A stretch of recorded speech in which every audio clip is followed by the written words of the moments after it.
sales event and get away with a deal so right it almost feels wrong, because right now you can get great deals on our most popular models, including our adventure-ready SUVs like the Hyundai Santa Fe or Santa Fe Hybrid and the Tucson or Tucson Hybrid. Plus, there's our bold and stylish Elantra, loaded with the latest tech, or go all electric with the Ioniq 5 or Ioniq 9. So get down to your local Hyundai dealer and get away with the deals you'll love during the Hyundai Getaway Sales Event. Visit HyundaiUSA.com for details.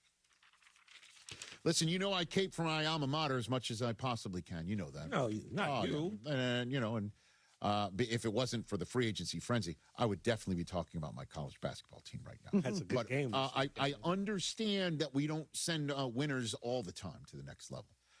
And I understand that the Dallas Cowboys having issues with their defensive line and right up the middle and not being able to get the right mix there for quite some time. Of the names involved. The four-letter word in Dallas for that is taco. Charlton. Could have had. That's the way I'm going. Could have had. I'm not talking about chickening out or Tuesdays. I'm saying Taco Charlton. Yeah. Didn't work out, man. Did not. Didn't work out, and there's been a revolving door. And last year, out goes Micah because the handshake was the handshake, or it wasn't a handshake, or whatever the hell was going on with Micah. Maca. Out he goes. In comes Kenny Clark. Middle of the season, the Cowboys are like, you know what we're going to do? We're going to take some of this Micah stuff, and we're going to flip some of that capital for Quinnen Williams. Loved it. Not a bad idea. Today, they went back into the Green Bay shopping center. Right.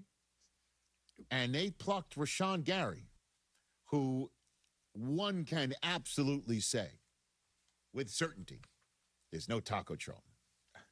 This Michigan Wolverine is a different story. And he has led Green Bay in sacks in 3 of the last 5 seasons.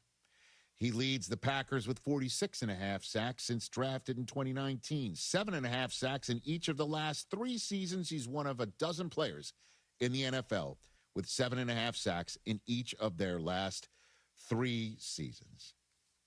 And the Dallas Cowboys have had only one player with 6 or more sacks last year. It was Jadeveon Clowney, who they plucked off the couch. This is what they need at that position. Yes, sir. You want pass rush? You got your pass rush. Needed it. And he and Kenny Clark know how to work together. And there's Quinnen Williams. Oh, my goodness, TJ. Are they making the right move? All right, welcome to Before the Growl. I'm John Ireland. That is Emily Hebel, and we are lucky to have our friend Sua Cravens here today on a crazy NFL day. Just crazy that we're going to get all into. We're going to get into the Lakers.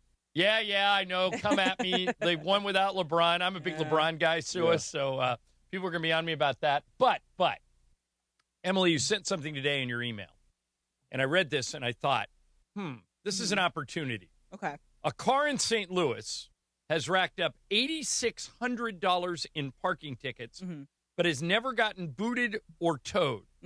And it says here that part of the problem is the city of St. Louis has 40,000 cars that are eligible to be towed, and it owns just 30 boots. Yes. So this tells me, I'm going to admit something to you guys. Okay. I drive in the carpool lane solo all the time. You shouldn't admit this. No, all the time. By the way, sometimes I'm allowed because I have a fast track. Like some people say fast track. Yeah. But other times you have to have the carpool thing. So I got busted. $400, right? No. I didn't get busted by the police. I got busted by Kobe Bryant. I was doing a scrum. So there's like 20 reporters, cameras, all you've been in them. Yeah. Focused on Kobe, and I started asking him questions. He goes, "Hey, you passed me up going pretty fast on the freeway today." I go, "Really?" He goes, "Yeah, in the carpool lane by yourself." And I immediately pivoted to, "You sure my son wasn't in the back seat?" Because Jack was a toddler. He goes, "I'm positive. I looked." Okay. He goes, "How often do you do that?" I go, "A lot." And he goes, well, you're busted. Being held accountable by the Black Which Mamba. is worse, honestly, the fine or getting busted by Kobe Bryant? No. So after it ends, everybody walks away. He goes, "John, come here." I go, "Yeah." He goes, "You know how I knew?" He goes, "Yeah." He goes, "I was right behind you." Driving solo in the carpool. That's pretty funny. But so if I live in St. Louis, I'm rolling the dice here. I'm parking anywhere. I'm going full Andrew Bynum when I park. Okay. Yeah. If I know, and if I get my car towed or booted, that if I'm one of that less than 1%, Yeah. Like being struck by lightning. But see, I'll live with it, right? I can't be like that because I have gotten, a couple parking tickets here and there. I actually got my car towed one time, which sucks. But I pay it right away. I don't want to live with the, hey, you can't renew your car. You got that guilt have hanging over your head. Exactly. I'm just like, I'll pay, because I got a really bad one in December where I parked in a gridlock zone area or whatever, where they're trying to anti-gridlock zone. I got a $200 ticket on top of a $300 tow.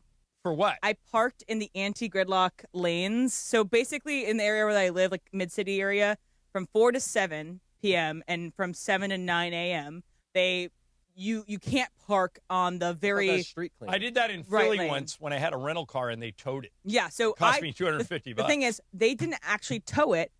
I came outside right as they were putting it on the truck. And I said, wait, that's my car.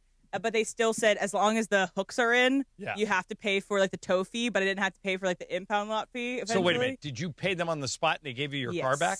I think you got $500. I think that was the no, tow guys. it's not a scam because No, they would take it. I saw the parking. That's what I'd do if I was a the tow guy. LA City park enforcement guy was with him, and it was definitely not a scam. Your money, your $500 went right in those two guys' pockets. It was not. Yeah. I signed a went to the city of contract and Los everything, Angeles. and I got City of Los Angeles tow thing later on. It was anyway, whatever. But I would not be that risky. I would take the chance. Yeah, it for me, I think that's a huge opening for anyone in St. Louis, and they're just going to start parking anywhere they want. One thing you need to know, John, about Sua is he will be in the chat. He will be on the YouTube chat. So Okay, well, the YouTube chat, Sua, I'll get in there with you, but the YouTube chat hates me, and they're going to come hard at me today. Yeah, because I love LeBron. And they Why do they hate you? they want because they all want LeBron gone. Yeah, I got the feeling. Yeah, they want LeBron out of here. And now that the Lakers are 9-2 without him, they're going to be on a rampage today. Here's also another little tease for the show today, John. Sua gets to take a little victory lap. We won't say what it is about, but there's a little victory lap that Sua will get to take later on. And by the way, tons of NFL signings today, way more than I expected. And so, for those of you who don't know, Sua played in the NFL, played for the Commanders, played for the Broncos. We'll get it because I think I didn't play for the Commanders. What'd you do? You played for the Redskins? No, Yes. Whoa. Well, you know me. I hate anything woke. I wish it was the old name. That's a conversation. But when you played for them, they were the Redskins? Yeah. Yes. Okay. Yeah, the Washington team. Yeah. Was Bruce Allen there when you were there? Yeah. Well, you say that as if you're glad he's gone? Not the best guy in the world. Well, from my personal experience. Well, he wasn't great to you? No. I do. I host a Relevant Week every year. Yeah. For the last player picked in the draft, and he's been part of that before, and he's been really fun at that. Oh, but, that's good. But did you know that I think they're making a movie about Mr. Irrelevant? Yeah, they're trying. Right? My friend Melanie, who runs it, Paul Salata, who created it, it's Mm-hmm. his daughter. Paul passed away a few years ago. She's all over that. I'd be interested in that. Well, you know who was Mr. Irrelevant? Believe it or not, Brock Purdy. I did know that. It's crazy. He's And probably the most he's very successful. relevant. He's very relevant. So what's interesting about that is the year we had Brock Purdy, it's basically what I do is I host a thing called the Lozman Banquet. They have a whole week of activities for this guy. And on the last night, they do what is not in – it's the opposite of a Heisman banquet. It's a Lozman banquet. You come in and they pay. They take care of this guy, whoever gets – and so they say, bring your girlfriend, bring your parents, bring your friends. Yeah, they'll pay. And I think Brock went to Iowa State. Yes, he did. And they flew all these people out there from Iowa, and he was so great because it turns into a roast of the guy. Yeah, that sounds like a great time. Yeah, though. it is. You give him the keys to the city. Yeah. They make they take him to Disneyland and make the grand marshal of the parade. It's fun. But Brock totally took it in the spirit in which it was intended. Mm-hmm. Remember Ryan Suckup, the kicker? No. Ryan Suckup had about a 10 kicked for the Chiefs, kicked for the Titans. He was Mr. Irrelevant. That's another guy who had like a long NFL career, like 10-year career. So some of those guys end up making it. Most of them don't, but some of them end up making it. Well, who would take that the wrong way and like be offended by that? Well, because we're making fun of you the whole time. Like the trophy I hand you at the end of the night, I go around the room and there's a whole bunch of former NFL players. People who take this too serious. Yeah, that's what I'm thinking. And Lighten up the NFL players, so it turns into a roast, and the NFL players give them advice. My advice: rent, don't buy. Blah, blah, blah. Get a job now, so when you cut you'll have a thing. Yeah. And then I hand them the trophy at the end, and it's a trophy of a guy fumbling the ball. So it's all in good fun. That's pretty funny. If you and it's all for charity, right? Yeah. There is all this money for hospitals and for youth sports programs. They're really smart. Has there ever been an instance of somebody just being completely offended and wanting to leave? I was to say we can talk about it during the show. Yeah, sure. Yes. We'll bring it up. Okay, so everything coming up next: Lakers, NFL, everything coming up next. Stay with us. $99.44 or log on to theloanexchange.com. It won't cost you a thing. NMLS 1637539. Loan subject to credit approval. See website for licensing information, loan terms and conditions. Equal housing lender. Call 855-752-9944 or visit theloanexchange.com. Presented by Robinhood. He crosses, spins, pulls up. With Robinhood prediction markets, buy or sell your predictions all game long. No house odds, just you versus the market. Put your sports IQ to work. Trade every shot, block, steal, run, and moment that shifts the game. With Robinhood prediction markets, trade every play. Visit Robinhood.com/predict to start trading. Futures and cleared swaps trading involves significant risk and is not appropriate for everyone. Event contracts are offered by Robinhood Derivatives LLC, a registered futures commission merchant and swap firm.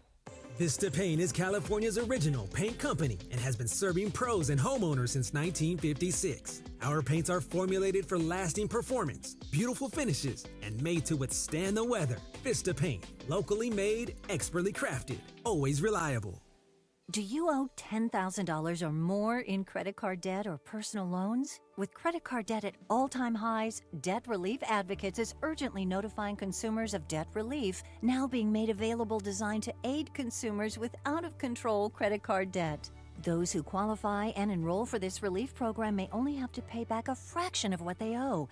This is not bankruptcy or a debt consolidation loan. This is a relief program that credit card companies would rather you not know about, as it could end your debt nightmare and save you lots of money. Consumers owing at least $10,000 in credit card debt or personal loans can now take advantage of this debt relief as the cost of living skyrockets. For free information and to learn what debt reduction you may qualify for, simply go online and visit DRA.com or call 800-433-8909. 800-433-8909. Again, that's 800-433-8909.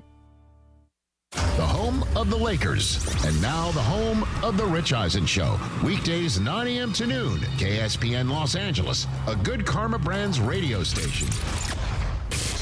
ESPN 710 Los Angeles Sports. And it is the biggest show on the radio.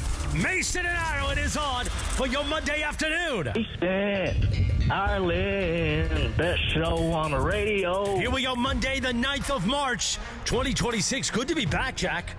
Johnny I's here, the legend, the voice of your Los Angeles Lakers. What a win yesterday for a matinee at Crypto.com Arena.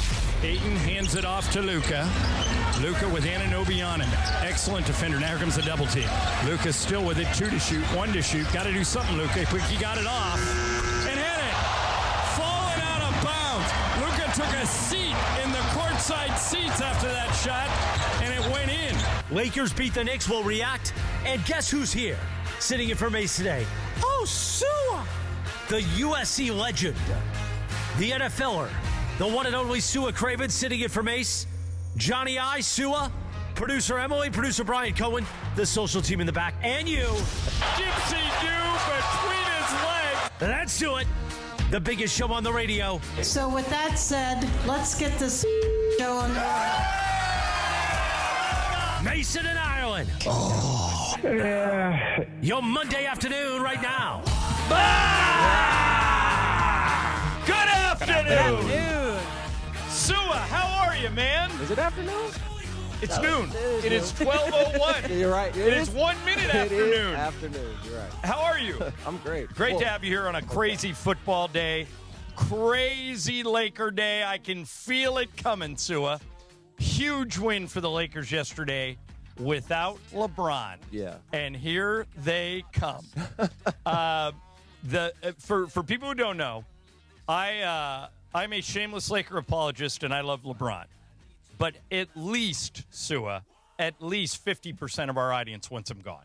Yeah, I would say more. Yeah. So yesterday, the Lakers come out against a really good team. They haven't been able to beat good teams all year. And they win without LeBron. Their defense looks unbelievable. Austin Reeves went back to early season Austin Reeves. Yep. And LeBron's on the bench in street clothes. Where do you come down? Here's why I like LeBron in a nutshell. I think that the numbers, forget his age, the numbers he's putting up at this stage of his career, we can't get anyone to replace him. Nobody else is going to throw up 24/7 and 7. But for how much money he makes, I understand why Laker fans think they should move on. I think the Lakers are going to move on from LeBron. I don't know anything. They could reach an agreement, not for a max contract, but we'll see what happens. Where do you stand on, I know you're a Laker fan, where do you stand on LeBron? Well, I think we're kind of in the same boat. I like LeBron. I like LeBron a lot. And I get the sentiment of he's not worth his age. Because, again, what you said is true. You're not going to get 24/7 and 7 at his from age. Any other player. From anyone ever again. At any age right now. At any age. Yeah. But on the flip side of that, it's not his fault that the Lakers gave him this type of option. And any other time, fans, he earned it. He earned it. And fans always, when it comes to players getting gypped or screwed over in contract language, you should have been smarter. That's directly from the fans. You know what you signed. Don't complain. But then when the teams and organizations get into the similar stance, it seems like they are quick to jump to the defense of these billion-dollar teams. And I don't understand it because it's business, right? Yep. Can't just be business when somebody you like is doing it. Well, let me tell you what I saw yesterday. A completely engaged team defensively. DeAndre Ayton played his best defensive game. Marcus Smart, Sua, was 1 for 10. Couldn't hit water if he fell out of a boat. Yeah. They don't win that game without Smart. He made several key defensive plays. Jake LaRavia, 3 great offensive rebounds in the second half to keep the Lakers lead going. Luke Kennard, I love. It's like consistent. My favorite trade we've made in probably 3 years. And Austin looked like early season Austin. And even a LeBron apologist like me has to admit that had something to do with the fact that Austin got to eat second instead of third or fourth. Yeah. And so now the issue becomes, what do you do moving forward? And by the way, you guys, Brian's here, Emily's here. Have you looked at the standings in the Western Conference? Basically, Oklahoma City's the 1, San Antonio's the 2. They're going to battle it out for the 1 seed for the rest of the year. We got 19 games left. Yeah, this is a toss-up. They're super tight. But after that, 3, 4, 5, 6. Mm-hmm. All right? Houston, Minnesota, Lakers, Denver. If and the Lakers play all these teams this week. Yeah. In other words, Minnesota tomorrow, Denver on Saturday, and then 2 games next week, Monday and Wednesday in Houston. So what I'm saying is the playoffs are starting now. They're all battling for seeding. And Phoenix has Devin Booker back. They're in the 7. The death blow is whichever one of these teams, those 5 teams, ends up in the 7. Yeah. Because they got to go to the play-in tournament, and then in the first round, they got to play either OKC or San Antonio. That's a death march. Yeah. So if you're a Laker fan, and most people listening to us are, you want the Lakers just 6 or better. That's the only thing that matters. But now, Sua, after what I saw yesterday, the way they competed defensively, the way Luka and Austin worked together, I think they can win again tomorrow. I think they might be able to win Saturday against Denver. I don't know how it's going to go next week in Houston on the road. That's a different animal. But they could get the 3, the 4, or the 5 just as easily if they can get the 6 or the 7. But here's the problem. What do you do now over these last 19 games and whatever the playoff run is with LeBron? He's too big of a presence. You can't bench him. He's still delivering and giving you great numbers, 24, 7, and 7. Do you and JJ's been doing this a little bit already. Do you play LeBron with the second unit and let Austin and Luka cook? But if the game's a tie game with 5 minutes to go, you can't take LeBron out, can you? I think you're asking the wrong questions. I think what the problem is here is that we're ignoring the issue. The issue is whether LeBron is playing or he's not, the Lakers still don't have a big man that wants to act like a big man. They still don't have consistent scoring outside of their stars. And whether LeBron's on the court taking a touch away or touches away from Reeves, Luka is the one, and then LeBron's the two, which he shouldn't be. He should be the three if all three of them are going to play together. But this is still the issue. Outside of LeBron putting up 24, 7, and 7, or he doesn't play and old Reeves comes back and puts up 26, 5, and 4, and Luka puts up 35, 2. The offense is still between those 2 to 3 players while everybody else is not consistent offensively. Defensively, we talk about LeBron being bad defensively. I won't refute it. He's older. He doesn't get back on defense. Takes a lot out of him. Why are we ignoring the fact that it's like a 5-point net difference when LeBron's not playing defense? The problem is still on the court. They're not playing defense as a team. Still not consistent shooters. Still don't have a big man. So I would argue that what are we going to do about the Lakers looking different when we put 2 different products out on the court? Because it's still the same thing. We're asking the same question. Right. Here's Brian Windhorst talking about the Lakers without LeBron. LeBron James ruled out in the pregame. Now, this is not a commentary on LeBron, but when LeBron doesn't play and Austin Reeves and Luka Doncic do, the Lakers are a better team. Now, J.J. Redick might say to you, give me more time. We're getting better with that trio, and the numbers say that that is true. However, the numbers say that when Luka and Reeves play together, the Lakers are a really good team. They're better defensively and they're better offensively. When all three of them play together, they're just kind of an average to below average team. So you're J.J. Redick. You're in a tight game with Minnesota tomorrow night. There's 5 minutes to go. LeBron says, put me in. What do you do? Put LeBron in. It doesn't mean the offense has to run. I would never make LeBron the number one option right now. If I have Luka, we traded AD for Luka. Right. He has, but well, Luka's clearly the one. And by the way, Luka was spectacular yesterday. They tried to pick him up 94 feet to tire him out. It didn't work. It doesn't work. Yeah, Luka adjusted everything. This guy's a basketball magician. Reeves was great, but you talked about the defense. Sua, this was the best team defense the Lakers have played in months. DeAndre Ayton, really active. Marcus Smart, Jake LaRavia getting into people. It was, if they could find a way to defend like that, they're going to be a problem. I don't know if they can make a deep title run. I'm hopeful. I don't think so. But I think they can win a series or two if they play defense like they played yesterday. Yeah. I just don't know if it's sustainable. What do you think?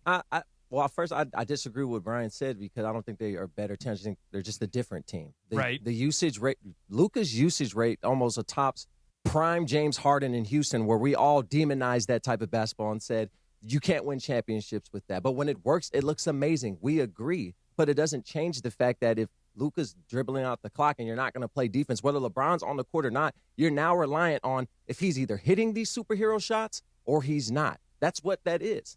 Right. And by the way, I talked about the standings. When you get a chance today, folks, take a look at the standings in the Western Conference. The Lakers are tied for 5th right now with Denver, but Denver plays tonight at OKC. If OKC wins that game, and they normally win every game, the Lakers will be alone in 5th. If they beat Minnesota on Tuesday, Sua, they move to 4th, and there's a scenario which would allow them to move to 3rd. Minnesota's sitting in 3 right now. Kind of depends what happens with Houston. But the playoffs started. The playoffs are going on right now. And if you get the 3, the thing that you do get, these teams are all going to end up playing each other in the postseason.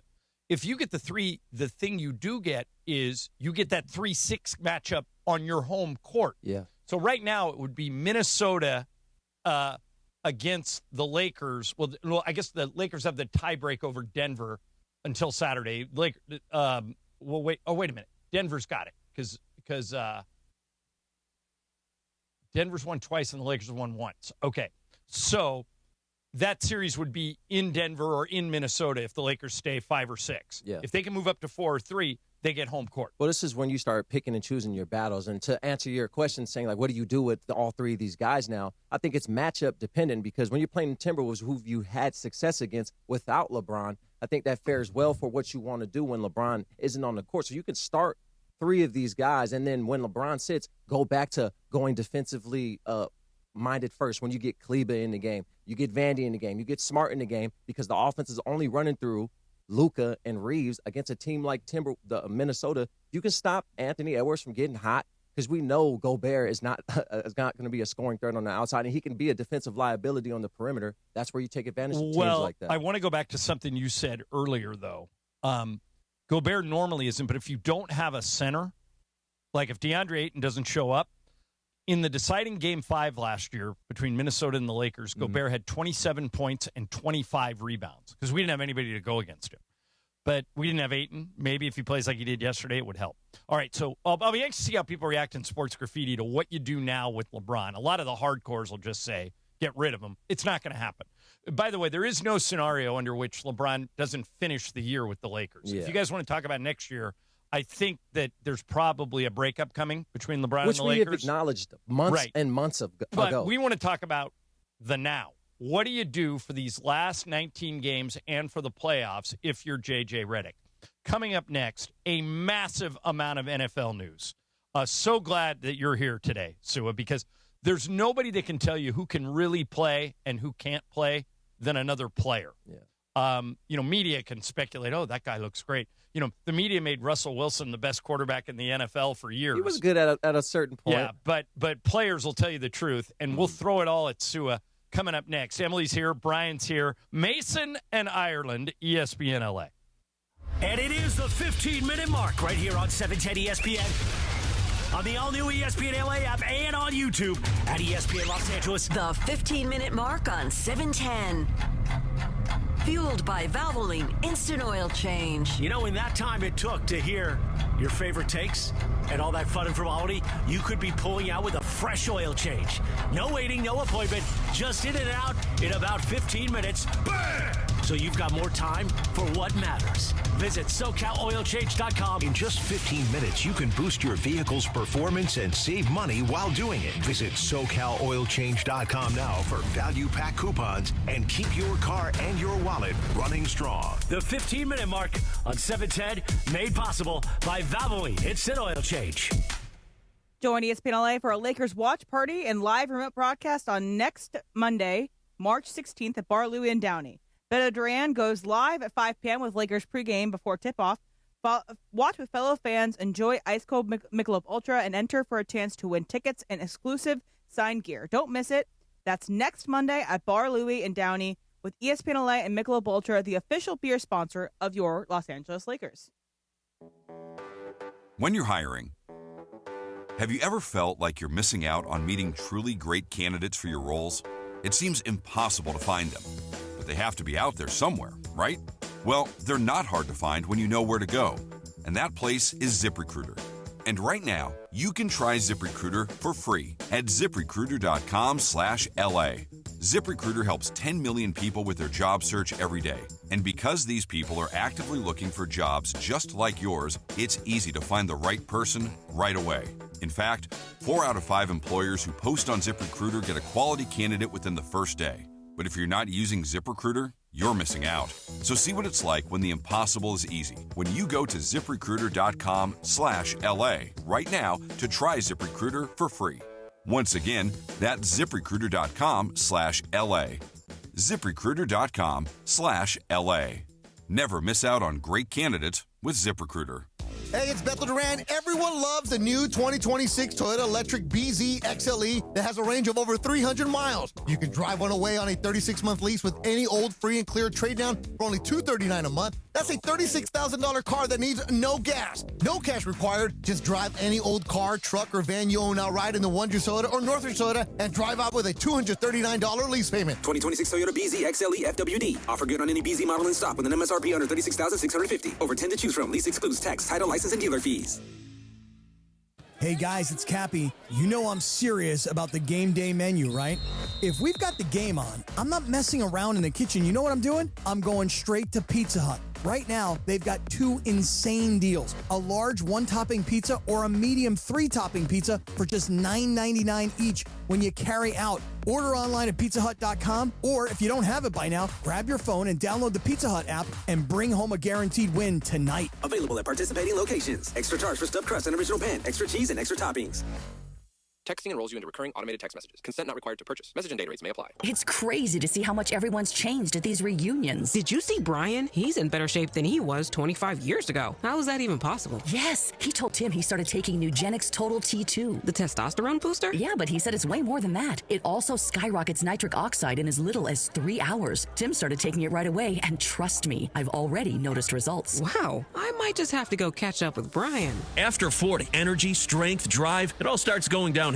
Feel like your old self again with Total T2. Stronger, leaner, and more energized. Just text ORDER to 369-369 for your complimentary bottle of new Nugenix Total T2, the next generation testosterone and nitric oxide booster. Text now and you'll also get a free bottle of Nugenix Thermo X, our most powerful fat incinerator. That's ORDER to 369-369.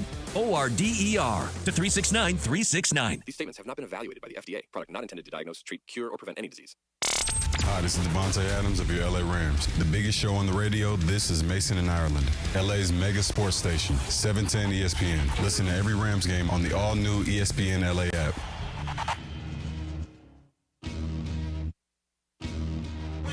A Michelob Reaction Monday. We're reacting to a massive victory over the Knicks at home, leading up to Lakers talk tonight at 7 o'clock. Reaction Monday brought to you by Michelob Ultra, a superior taste worth playing for, the official beer sponsor of the Lakers. Please enjoy responsibly. Sua Craven's filling in for Mace today, and we're lucky to have him on a day where there have been 50, maybe more NFL signings. The league has just gone crazy.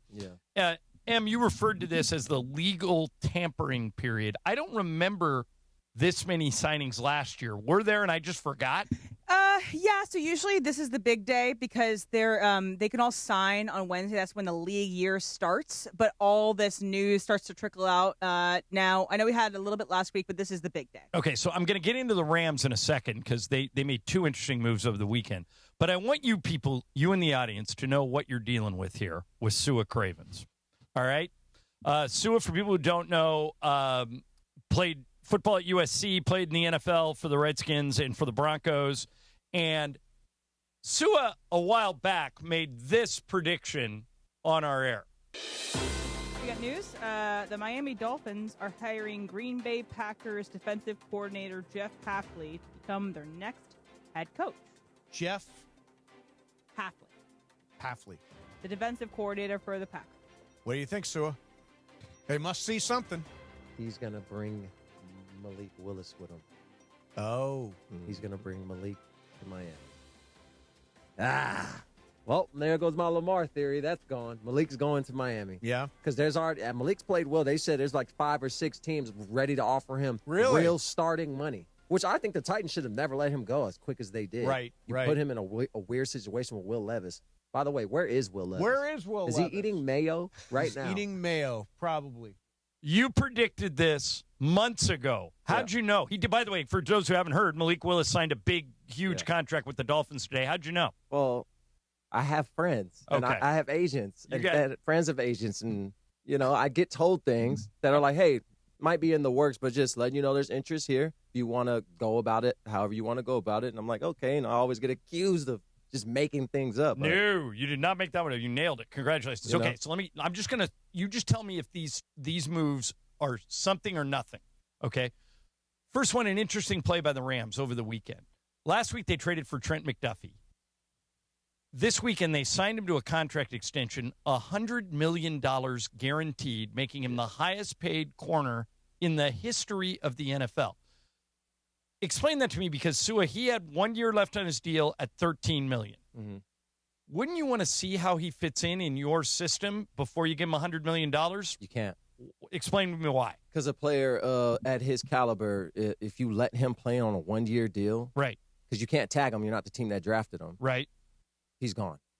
So you got to do it now. You just gave every other team around the NFL a free audition, and because you especially had a year to give me what I wanted and didn't, I'm going to charge you a little 5% extra than I will anybody else. Especially because the Rams traded a first-round pick for McDuffie. You want to not let him go for nothing. Exactly. Right. Okay. So that they solidified one corner spot with Trent McDuffie. And on Friday they re-signed Cam Curl as well. Mm-hmm. Then today they signed the other Chiefs cornerback, Jalen Watson. Is that something or nothing? Great pick. He was a 7th-round pick. He's that good? He's good, man. He can play. He can play zone. He can play press man. He makes plays on the ball. Like, the Rams are needing turnovers in that. So first of all, they were needing a revamp of the secondary. Right. But now that you're getting help for Q, the secondary. So now we're looking at Quentin Lake. Yes. Cam Curl, McDuffie, and Watson. Mm-hmm. You like that secondary? There are some other guys that haven't been signed yet. There could be a chance that Kobe Durant comes back, but they would all be lesser than these guys. Those are the starting 4. No, that's the start. That's the core. That's the starting 4. But the weird thing for me is, why don't the Chiefs extend DBs that they draft? They haven't extended a single DB they've drafted since Eric Berry. Yeah, that is weird. And they're ballers. They got ballers that and DB. They're in the Mahomes window. So they must be doing something. I don't know. Maybe they got to pay some other people. Or maybe they believe they can replenish this because they're so good at doing it. Maybe they believe they can do it. Too. But can you tell us exactly why McDuffie and Watson are so good? Like, what are they going to bring to the Rams? Yeah, what do they do better than the guys we had last year? Well, you're bringing in veterans that can play on the fly, and every defensive coordinator's dream is to be able to give a quarterback the same picture every time, but it's a different defense. So when you have veterans back there, especially in tight games where we saw the Rams make a ton of mistakes in the secondary in games where you're like, this cannot happen, another busted play. You can go left to right, whether it's cover 1, cover 2, cover 4, cover 6, 0. Everything looks like too high because that safety can play nickel. He can roll and come play safety from the nickel position, and we keep the defense left to right because we can play man, we can play underneath, we can play zone. We're all smart. That's what veteran DBs provide. Okay. So some of these other moves today. I know you just missed Michael Pittman at USC. Mm-hmm. He's a little younger than you, right? Okay. I've always loved him. Loved him at SC. Loved him with the Colts. Almost quietly today, the Colts traded him to Emily's Steelers. Mm-hmm. I think that's something. What do you think? I think it's weird that they traded him and kept Pierce. I thought that it would be the other way around. I thought that Pierce was as good as gone, and Pittman would be the mainstay. But Pittman's a good receiver. Dude, do you think they did that because they didn't want to pay him? They didn't want to. They could. I think they made the decision that they couldn't pay both. And it was a bit of an overpay for Pierce. But we all know the first guy to sign in the market is going to get the cheapest deal. Right. So I think they made a decision that we're going to go with Pierce and let Pittman walk. Okay. We talked about Malik Willis, and you predicted that accurately, that he was going to go to Miami. Mm. They gave him a huge deal. He's only started 3 games for the Packers over the last 2 seasons, and he didn't start many games when he was at Tennessee. I don't know if he started any. Isn't that like in the past, we've seen guys like Matt Flynn get a big deal or Matt Schaub get a big deal. Yeah, Brock Osweiler. When they, who was the guy? Scott Mitchell. Remember, he got a lot, but when he's before your time, had a couple of great backup games in Detroit or Miami, and then the other team signed him to a big money deal. Risky to sign Malik Willis with that small of a sample size. No, because Malik Willis is a little bit different from those examples. Like, some of those guys were not guys that were drafted in first or first 3 rounds and expected to start right away. They weren't thrown into a position where they weren't a guy the first year they got rid of. They kind of got to sit behind people, learn, and then did well in a short stint of time before ultimately not being the guy. For Willis, he's played well for Green Bay in times where you didn't think he'd be ready, and he not only looked ready, he looked better than Jordan Love. So you've seen enough. You're convinced he can be the guy only in Miami. Because it's his OC came from Green Bay. He has the rapport. He has the playbook. He's comfortable. You want to go, if I'm a first-year head coach, I got to trust my quarterback. And who's out there really that you can trust when you just saw in your system in make-or-break moments for the Packers, because that was a few close games to go leading up to the playoffs, Malik Willis looked like the guy. You like Max Crosby going to Baltimore? I love it. Good for the Ravens. Raiders get 2 number 1s, including one in that 27 draft. Not a bad deal for the Raiders. I mean, right? Who are the Ravens going to draft this year that was going to push them over the edge like Max Crosby will? Right. There are so many of these, and they're going to continue to roll in during the day, and we'll continue to throw them at Sua. And now, and matter of fact, let me get this one in before the break. Mike Evans to the Niners. Mm-hmm. That's something, right? Yeah, that's something. 3-year deal, though. He's 32. Yeah, but he's going to get 100 targets, right? Oh, 100%. But he's going to be next to that electric substation. I think his knee's going to explode. Okay. By the way, You've probably met my buddy Paul McDonald, who played quarterback at USC, back in the 70s. And Paul called me. He's got a friend who knows everything about that substation. We should get that guy on him. I'll give you his info. But apparently that is not – they're going to have to deal with that. There's an electric substation next to the Niners practice facility, and a ton of Niners are getting hurt. And this guy's getting hurt. Convinced that it's because of that power station. Do you buy that? Getting hurt because of the power station. You haven't heard this yet? No. Okay, the thing is that Dr. Clapper did say that this might have something to do with it. And it goes back to that radiation or something? Apparently, they think it's not radiation, but something like it, that it's weakening their muscles and it's getting more guys hurt. When was this thing built? 5 years ago. But it's they've had a lot of injuries. Right next to the practice facility. That sounds like a class action. That's all I'm saying. Yeah, maybe. John, I want to bring up something. I think we disagreed about it during the break. We can talk about it on the other side if you want. But I think with these two moves they made with their cornerbacks is that they have clearly addressed their biggest hole on the Rams. They addressed their cornerback and their secondary. Well, what you said when you stuck your head in here is the Rams no longer have any areas of need. Yes, they have a ton of optionality with this number 13 pick that I would like to see them do something where they don't necessarily need this. It's going to be bonus. I think you're forgetting about something, and I'll tell you what it is coming up next. Sua in for Mace. Mason and Ireland, ESPN LA. Kings fans, what's going on? Sam Boney here. Rough loss against the Canadiens. Slavkovsky over to Suzuki. He scores in a flash. From 3-2 Kings to 4-3 Habs within seconds. Now the Kings are on the road. Today, 1 o'clock start time against the Jackets. Kings in Columbus against the Blue Jackets at 1 o'clock. And after the game, your chance to win Kings tickets right here on Kings Talk with Sam Boney. That's today. 1 o'clock start time right here on ESPN LA, your home for Kings hockey. Hey, Ty Pennington here, back teaming up with Pechanga Resort Casino to give away another brand new house. Imagine yourself in an amazing, fully furnished, multi-million-dollar home in beautiful Orange County. All you need to do is play your favorite slots or table games at Pechanga Resort Casino. It's that easy. Visit Pechanga every Saturday to activate your entries for a chance to win a lucky key to the May 30th grand finale. I'll see you there.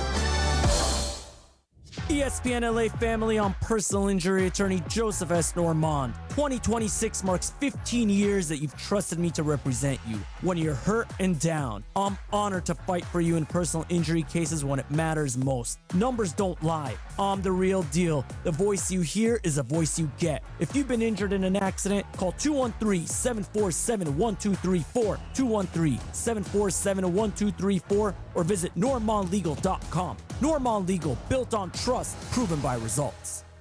Why do we grill to order at Waba Grill? Because it's just better for you. Our Asian-inspired menu has high-quality proteins that are healthier for you. Like hormone-free chicken, ribeye steak, wild-caught salmon, and shrimp. Introducing our new Chili Crisp Dumplings, a spicy twist on a Waba favorite. Bold, crunchy, and tossed, and fire. Chili Crisp. That's our new Chili Crisp Dumplings. Get them today, only at Waba Grill. It's for you. Smalls here, look, I get it. GLP-1 weight loss shots are popular. They're everywhere. But not everyone is thrilled about weekly injections. So what if your GLP-1 was as easy to take as a mint? That's why I want you to know about compounded terzepatide. It's a mint-flavored tablet you simply let dissolve under your tongue. No needles. It's designed to help curb appetite and reduce cravings, even sweets and carbs, which are my personal enemies. And when hunger's under control, it's easier to eat less. Stay away from the junk foods that trip you up and tackle your weight loss goals head on. And this is important. The compounded terzepatide is recommended by the medical board of the wellness companies, the doctors I trust. Look, if you're serious about getting your weight under control and weekly shots aren't your thing, I strongly encourage you to look into terzepatide. Getting started is fast with an easy online physician consultation. Imagine discovering a no-needle option that fits your needs. Go to noneedles.com/smalls, promo code SMALLS to save $50. That's noneedles.com/smalls, promo code SMALLS to save $50. Prescription required. Always consult your doctor to determine if this product is right for you. Hi, this is Matthew Stafford of your Los Angeles Rams. This is Mason and Ireland on your home of Rams football, 710 ESPN.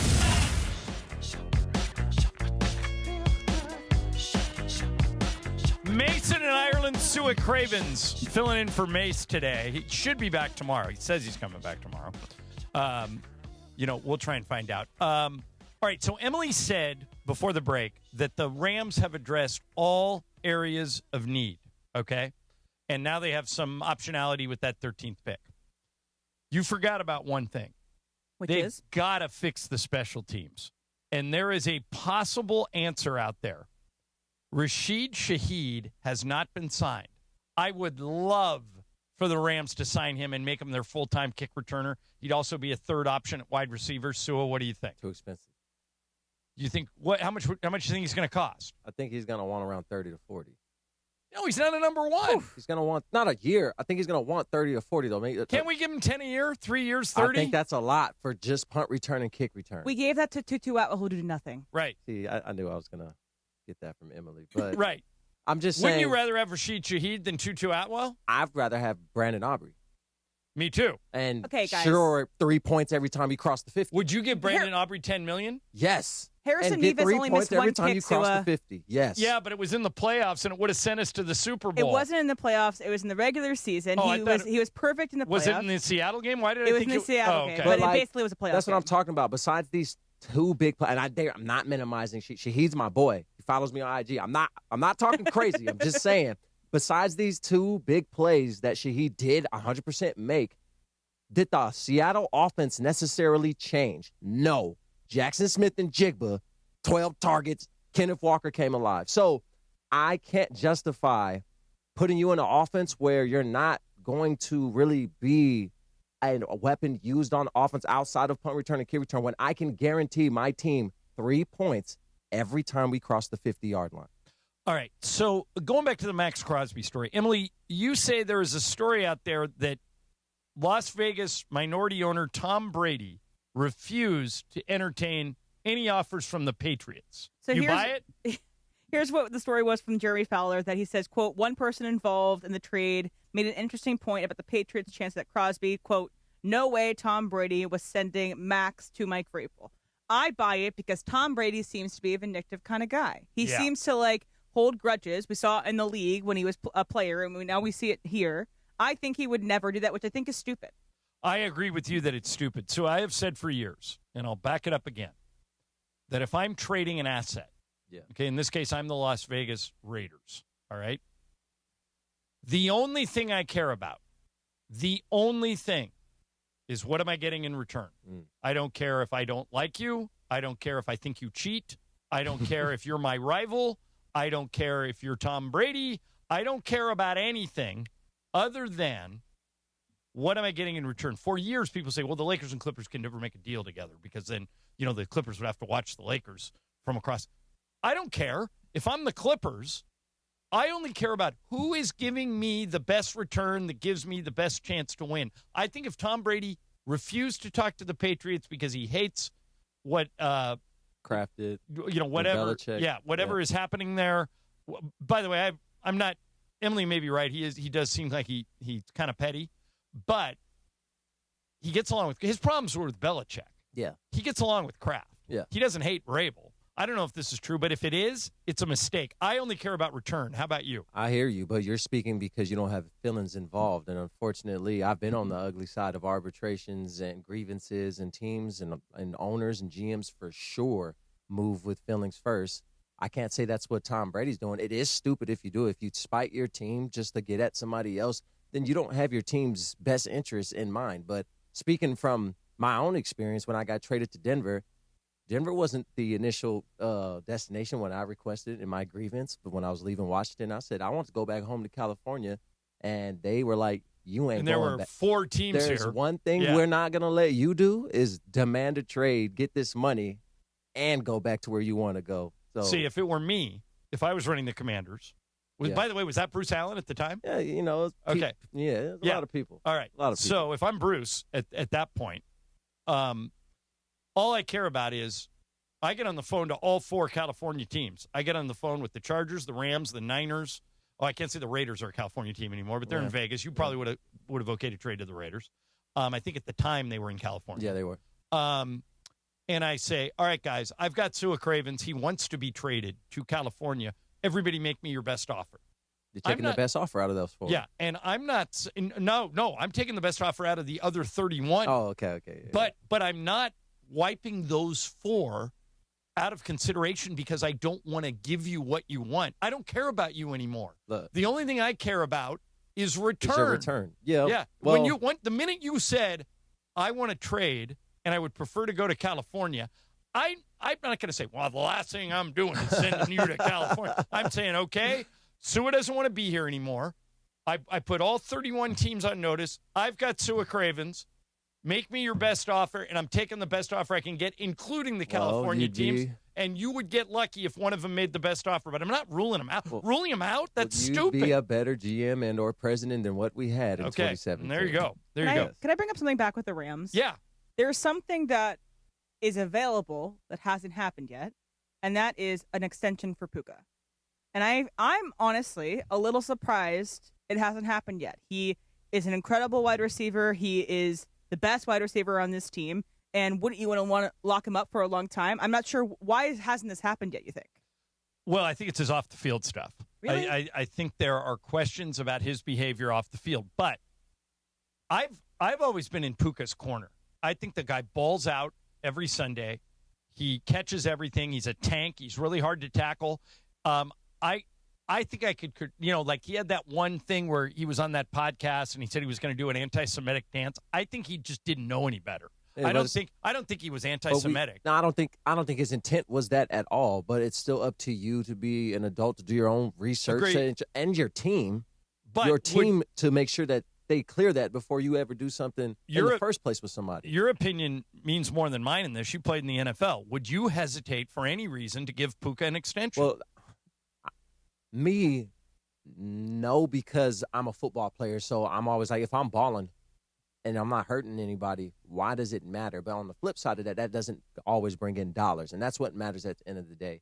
And all the things that you said positive about Puka, we said about Odell Beckham at one point. And then when he got injured, which Puka's starting to get injured a little bit more, when Odell got injured where he couldn't play, that's when it changes, where your antics off the field now do matter because you're not on the field. But I would argue that in this case, that might be apples and oranges only because Puka plays with a great amount of physicality. Mm-hmm. What Odell played with was a great amount of speed. But playing with physicality just puts you in the way of more injuries, which is the issue here. Odell, speed or not, we loved him dancing and doing all the things. He was a rock star on the field, and we didn't care. He was a rock star off the field until you couldn't play. Now it's a distraction. Now I care about your character. Now what are you doing in the offseason? Right, let's speed this into play. So all I'm saying is Puka's not immune to that, and we're kind of seeing it because he has not been extended yet because there might be concerns of the off the field, and given you play so physical, if you continue to get hurt, it might make me hesitate paying you. And the amount of money that you're going to have to tie up in Puka because he would reset the wide receiver market. We all agree on that. It's the amount of money you spend on that would maybe be detrimental to your long-term goals. Maybe Puka and a trade is more valuable to you because you can get first-round draft picks for Puka, and maybe that's where you get your quarterback of the future, not this year, but in next year or the year after. Yeah, I see your theory. I would not trade Puka Nacua when he's this young and that good. Yeah, well, also, I mean, it's a theory me and Emily have been cooking up for the last 6 months, but I've been saying they should draft Mekhi Lemon because he does not have to be productive next year. He does not have to be a baller. He can learn in that system. He might still be there at 13, and too. once you do that, that's when you maybe a team like, I don't know, Cincinnati, who has a disgruntled quarterback, and you, with your quarterback question in the air with Stafford, will he, won't he next year, you can solve a lot of things with one stone with that player. Yeah, I love Mekhi Lemon. And, by the way, I assume another big signing today was Kenneth Walker, the Super Bowl MVP. That's dangerous. He goes to the Chiefs. Mm-hmm. And to me, and Sua, tell me if you read this the way I did, they no longer think, and I don't think either, that Jeremiah Love's going to be on the board when they pick at 9. No. And I think when they realized they can't get Jeremiah Love, they moved on Kenneth Walker. I think it's a really good signing for them. That's a great signing. And I'm surprised that Seattle let him walk given Charbonnet's injury. And I know there's a ton of guys hitting the market like Algier from Atlanta. That's like a cheaper option you can go with if you're Seattle. But Travis Etienne went where? Saints? Travis Etienne went to the Saints. So it's like, okay, now you got to start picking and choosing who you want because these guys are getting picked. I'm surprised Seattle didn't bring him back, but Kansas City getting him out the back with all those weapons they have on offense. Maybe Kansas City believes, and this is why they let those 2 DBs leave, well, here's that our another offense thing. is our best defense. They add it. They just let go of somebody else. So the sources say the safety Brian Cook is headed from the Chiefs to the Bengals. So for 3 years, 42. So that's another person from their secondary. Maybe they're saying, we're going to make our offense so high-powered when Mahomes gets back that we don't need defense because you can't outscore. And if Mahomes gets the ball last, he's going to score. Yeah, it's the Laker theory. We're just going to outscore It's the Golden you. State theory. We're just going to shoot threes, and if they go in, they're getting torched by 30, and if they don't, it's still a 5-point game. But guess who just won the Super Bowl? The Seattle Seahawks, who cared about defense more than anybody. I don't know if this is necessarily a great strategy for the Chiefs going forward. We'll find out. Rashee Rice has to stay out of trouble. Yeah, which may be easier said than done. Yeah. But, he's had off-the-field things. Xavier Worthy's had off-the-field things. Well, no. Let's clear up Xavier Worthy. His girl was lying completely, so I'll put that on the record. He was cleared of all of that. I got one of those coming up. I got one of those off-the-field things coming up that I want to throw at you. But in the meantime, Icebreakers is coming up next. You got the standings? What's the standings in Icebreakers? I still have the lead, or somebody passed me? I believe you still have the lead. It is loading currently. So here we go. John, you have 15 points, so you're way out ahead. Okay. Mace has 5, Brian has 4, and then the others, including Andy. Andy had 7 on Friday. Okay, so Sua can catch me if he gets it early. All right, we'll do Icebreakers next, and if I have time to get to this, Pablo Torre is at it again, and he's got the Clippers red-handed, but nobody cares. We'll get into that, too. Icebreakers next. Sua in for Mace, ESPN LA. Oh, let me tell you about Toyota. The Lakers and Toyota are celebrating 50 years of their legendary partnership. They first got together in 1976. As part of that, every Toyota is on sales. The cars, the trucks, the SUVs, even the EVs. And when Toyota builds an electric vehicle, they don't start with a blank slate. They start with everything they know. The BZ isn't just electric, it's Toyota electric. It reflects decades of experience reimagined for what's next. And you can find all this stuff out at Toyota.com. You can always go into a Southern California Toyota dealer, but go to Toyota.com first. You can check out their latest models, search their inventory, see their latest local offers. You can even build and price your Toyota right there online. It's all part of 50 years of teamwork, innovation, and going places together. We make it easy. Toyota, let's go places. The LA Morning Drive double punch of great sports radio to start your day. Unsportsmanlike with Evan, Canty, and Michelle, 3 to 7 a.m. The Lakers are in the no man's land category, and thus there is no point to this season. Followed by LA's only local sports morning show, the all-new Sedano and Cap morning show at 7 a.m. Well, we've only been in morning since September of last year. It goes to show you how much better we are than everybody else. Weekday mornings on ESPN LA. How about that? So by next year, skyrocket to the top of the charts, baby. Change is in the air at LAX. Los Angeles International Airport's automated people mover trains are rolling soon as part of LAX's ongoing investments in improving your travel journey. The new trains will quickly move guests between all terminals. The new consolidated rental car center, metro trains and buses, and economy parking in 10 minutes or less. Departing every 2 minutes, they'll help approximately 30 million passengers per year. Learn more at lawa.org/ESPN. That's lawa.org/ESPN. John Ireland here for Blue Ice Huckleberry Vodka, crafted with real mountain huckleberries, Idaho's state fruit. Think blueberries, but richer. Try pairing it with lemonade. So refreshing. Blue Ice Vodka, because taste matters. This is the story of the one. As a procurement manager for a hospital system, she keeps every facility in her network stocked and ready.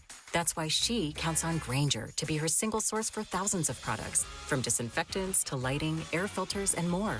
And with fast, dependable delivery, Grainger helps her keep every facility stocked, safe, and running smoothly. Call 1-800-GRAINGER, click Grainger.com, or just stop by. Grainger, for the ones who get it done.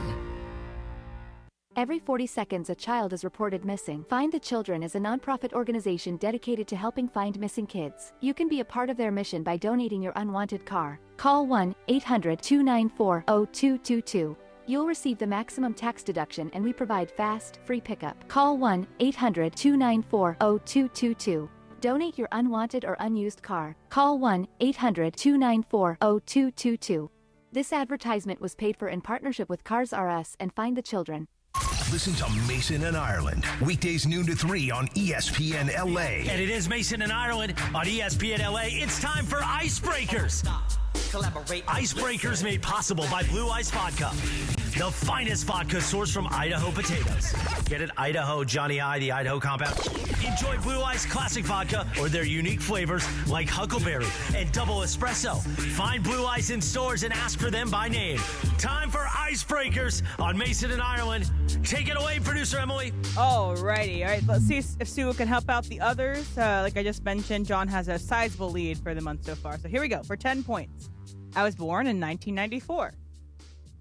Okay, so that's all right. 20. It's 26 around. Okay. No. No, correct them. No, correct sorry. them. Okay, Don't never mind. correct them. For 9 points. 26 plus 6. Okay, 32. I can juggle, and my dog's name is Max. All right, for 8 points. I have appeared in a Marvel movie. Never seen one. I don't feel good about this one. Okay, keep going. I have appeared in a Marvel movie. For 7 points. Before I became famous, I worked at a bakery. Tom Holland? That is not. No, it's not Tom Holland. All right, Sue is out. All right, so it's between Brian and John. Okay. For 6 points. But Tom Holland is a good guess. Yeah. I am the only former X Factor contestant to win a Grammy. X Factor. For 5 points. I have dated Taylor Swift. It was a good guess. Holland did not date Taylor Swift. But I'm saying, yes. I was on theme. Okay.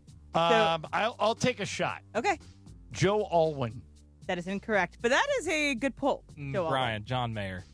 Incorrect. Emily wins. Who was it? I have to guess yet. It's Harry Styles. Oh, God, if I would have stayed with it, you would have had an SNL thing coming out. Exactly. Here's the next one. I began my career in a boy band, and I was the youngest member of that band. I would have said a Jonas Brother. I had an album come out this weekend, and I am hosting SNL next week. That's when I would have gotten it, but it would have been down to the So Emily gets 5 points. There you go, Em.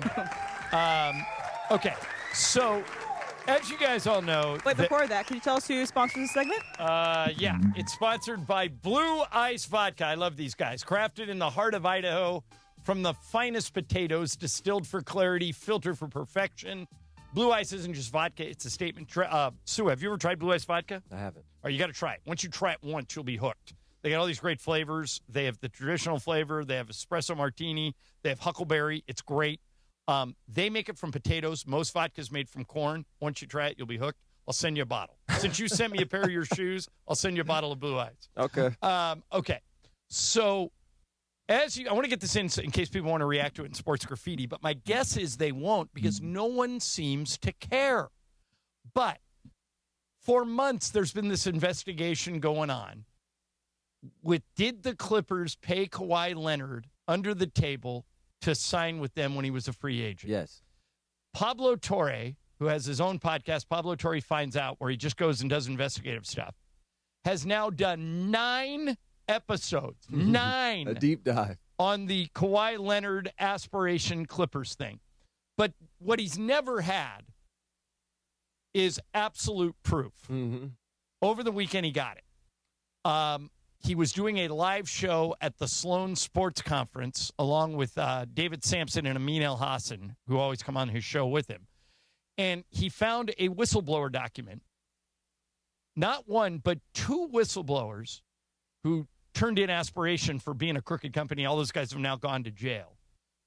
Signed affidavits under the penalty of perjury. All right? So these 2 different people signed affidavits. Pablo Torre, because he's good at this, got the affidavits. And here's Amin El-Hassan reading exactly what they said. Other examples of aspirations fraud. A, Los Angeles Clippers $32 million escrow account. In June 2022, Aspiration reached a $32 million agreement with the Los Angeles Clippers to create an escrow account and draw on the funds to purchase specific carbon offsets from specific projects on behalf of the Clippers to offset their emissions. Aspiration used only $1.4 million to purchase carbon credits pursuant to the agreement. Of the $20 million that Aspiration drew from the escrow account, most was used to pay for carbon credits to satisfy other agreements, either for past agreements with the Clippers or to satisfy agreements with other customers, and to pay for Aspiration's operating costs, and even to pay Clippers forward Kawhi Leonard an incentivized bonus to circumvent the NBA salary cap, disguised as an organic marketing sponsorship agreement. That's a smoking gun, ladies and gentlemen. All right, he's got him. They put $32 million away and gave most of it to Kawhi. Why doesn't anybody care? And I won't beat this horse if people don't care, but why do you think everybody said, no big deal? Because you'll open Pandora's box. You think the NBA is going to sweep it under the rug because everybody's doing it? I wouldn't say everybody's doing it, but there's clearly enough people that have done it, whether it happened last year or in the past 10, 15, 20, that could have changed NBA championships and betting odds and all types of things that could make a lot of people who lost plenty upset. So I think diving into it makes Mr. Silver's job a lot harder than just ignoring it. Well, the other thing that came out is a couple of people, NBA says they turned it over to this white shoe law firm, Waddell Lipton or something, and a couple of people that have been questioned, Aspiration employees who've been questioned by the law firm, say the name Steve Ballmer never came up. Mm-hmm. That they just ask questions about Kawhi, ask questions about, so I think if the NBA is doing anything, they may void Kawhi's contract, but they're not doing anything to Ballmer, and they're not going to do anything to the Clippers. And for some reason, nobody cares. Where's the outrage from the other owners? Had I known, if I'm another owner, if I own the, Phoenix Suns, and I knew I could pay, I'm a billionaire, I knew I could pay somebody under the table to get them to sign with me, why wouldn't I do it now? Well, maybe you already are, and that's why you can't really say stuff, because you look like a hypocrite. I also think change only happens in ownership if the rest of the owners don't like somebody. So basically, like Ballmer. This happened to Dan Snyder. I was going to say, look what it took to get Dan out. Exactly. This is what happened with the Clippers. It has to have somebody that's such a pariah that the owners won't go against him, because the ownership group is so tight in wanting to protect their own. Back to my theory, Dan is only without his team because he started threatening to whistle-blow everybody. So everybody said, let's get him out now because we got to protect ourselves. Well, but Ballmer's too powerful. Right. Well, not only that, he has more money than all the other NBA owners combined. You want a guy like that in your league. It makes your league financially healthy. So wait until he's the owner of the Seahawks. So consider him a diplomatic immunity at in a sense. He wields so much power. Yes. And that it would be difficult. His resources would be hard to replace if punished and or taken away. And it's a financial crime at the end of this, or whatever. Financial crime in the face of the league. It's not a social crime like what happened to the Clippers owner, the former Clippers owner, Donald Sterling. Yeah. So that is something that you just can't. He was just an awful person. It amazes me now that he has rock solid proof, and nobody cares. So that's one of the things you guys can talk about on sports. Because also Adam Silver is such a pushover.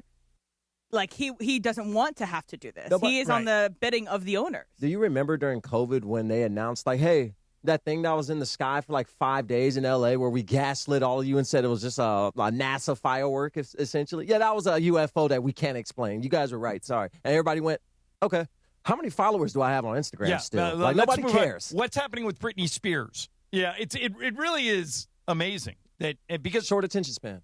To me, it goes to the integrity of the league. If anybody can pay anybody under the table to come join them, what do you have then? Then why have a cap? Well, that's what's going to happen with this NIL and college football stuff. Yeah, we're coming up on that. We're talking about that later for sure. But next up is sports graffiti. And if you're calling sports graffiti and you're a Laker fan, answer this question. Answer this question. What do you do with LeBron moving forward? And don't say cut him. That's not happening. Yeah, say something that we can talk about, please. How do you manage this situation going for the final 19 games and as many playoff games as you last? 213-799-0139. 213-799-0139. Your phone calls next. Sua Informace. I'm John Ireland, ESPN LA. Let's talk about ZipRecruiter. If you are hiring, you got to let ZipRecruiter help you build your championship roster. When you need to hire someone fast, you get them fast. But you also get the MVP of your team. As Ian Siegel, the guy who invented ZipRecruiter, says, they don't leave anything to chance. ZipRecruiter doesn't make candidates wait to take the shot. It passes the ball right to them. If you're building your team or scouting fresh talent, you got to use that website, ZipRecruiter.com/LA. Post your job there. It helps you find qualified candidates fast. How fast?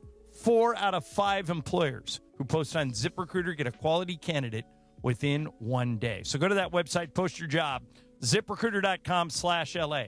Again, that's ZipRecruiter.com/LA. ZipRecruiter, the smartest way to hire. DeMarco and Travis have taken over Afternoon Drive. Is this Different Strokes? Oh, yeah. Oh, my God. Weekdays starting at 3 p.m. Different strokes it takes. Different strokes it takes. Oh. Yeah. Now, Trudell could be Arnold. Only one. Wow. So Travis is Mr. Drummond? That's meaner than what he just said about Trudell. Do you know the TV show Different Strokes? Yes. You know the characters in the show? Yeah, Gary Coleman, shorter. Yes. Sort of gentleman. DeMarco called you Arnold. And then Beto goes, well, Travis could be. Mr. Drummond was like 75 years old. Okay, so basically, what's the bigger insult? Yes. And the insult would be for me that I'm short? That you are 4'8". Okay. If you are making short jokes, you're just not very smart or creative. Afternoons with DeMarco and Travis starting at 3 p.m. on 710 ESPN. This March, while the brackets are busted, somebody will be breaking away in a brand new BMW at Hard Rock Casino Tahoe. Unity by Hard Rock members can earn entries all March long for the $500,000 Luck of the Irish BMW drawing just by using their Unity by Hard Rock card. Join us for exciting promotions, big wins, and your shot at driving off in serious style. Hard Rock Casino Tahoe, the easiest drive from downtown LA. Hey, it's John Ireland. Watching a Laker game is so much more than just a game. It's the moments before tip-off, the people you're with, and the food you're sharing. That's why I love BBGO. BBGO is perfect for at-home watch parties or a night of hoops. Their food is bold and packed with flavor, bowls for a quick meal, dumplings and fried rice for everyone at the table. Vibe on a wave of Korean food and culture with BBGO. Look for BBGO at your local grocery store in the Asian and freezer aisles. BB, go for it and bring something different to the table. Kings fans, what's going on? Sam Boney here. Rough loss against the Canadians. Slavkovsky over to Suzuki. He scores in a flash. From 3-2 Kings to 4-3 Habs within seconds. Now the Kings are on the road. Today, 1 o'clock start time against the Jackets. Kings in Columbus against the Blue Jackets at 1 o'clock. And after the game, your chance to win Kings tickets right here on Kings Talk with Sam Boney. That's today, 1 o'clock start time right here on ESPN LA, your home for Kings hockey. Hi, it's LeBron. The Lakers play here. 710 ESPN. KSPN, Los Angeles. A good karma brands radio station. And it is 1 o'clock in the Southland on the biggest show on the radio, Mason and Ireland. And you know it's time for Sports Graffiti on Mason and Ireland. This is where you call in and talk to the fellas. Now, we may not know the phone number. Oh, what is it? 213-799-0139? 213-799-0139. You get to talk to Mason and Ireland during Sports Graffiti, and we know everybody loves Mason and Ireland. Hector Garola Inglewood. Been following them since they began, since they were in San Diego. I love Mason and Ireland on ESPN LA. I love them because they've kept me entertained for, over 15 years now. You're listening to Mason and Ireland, ESPN LA. All right, so my name is Tino, and I'm from South Central LA. And the reason I do listen to Mason and Ireland, for at least the last 25 years, they've been a big part of my life through the ups and downs. Who's your favorite, Mason or Ireland? Ooh, it's hard to say. It's hard to. I relate more with Mason. I mean, most people do.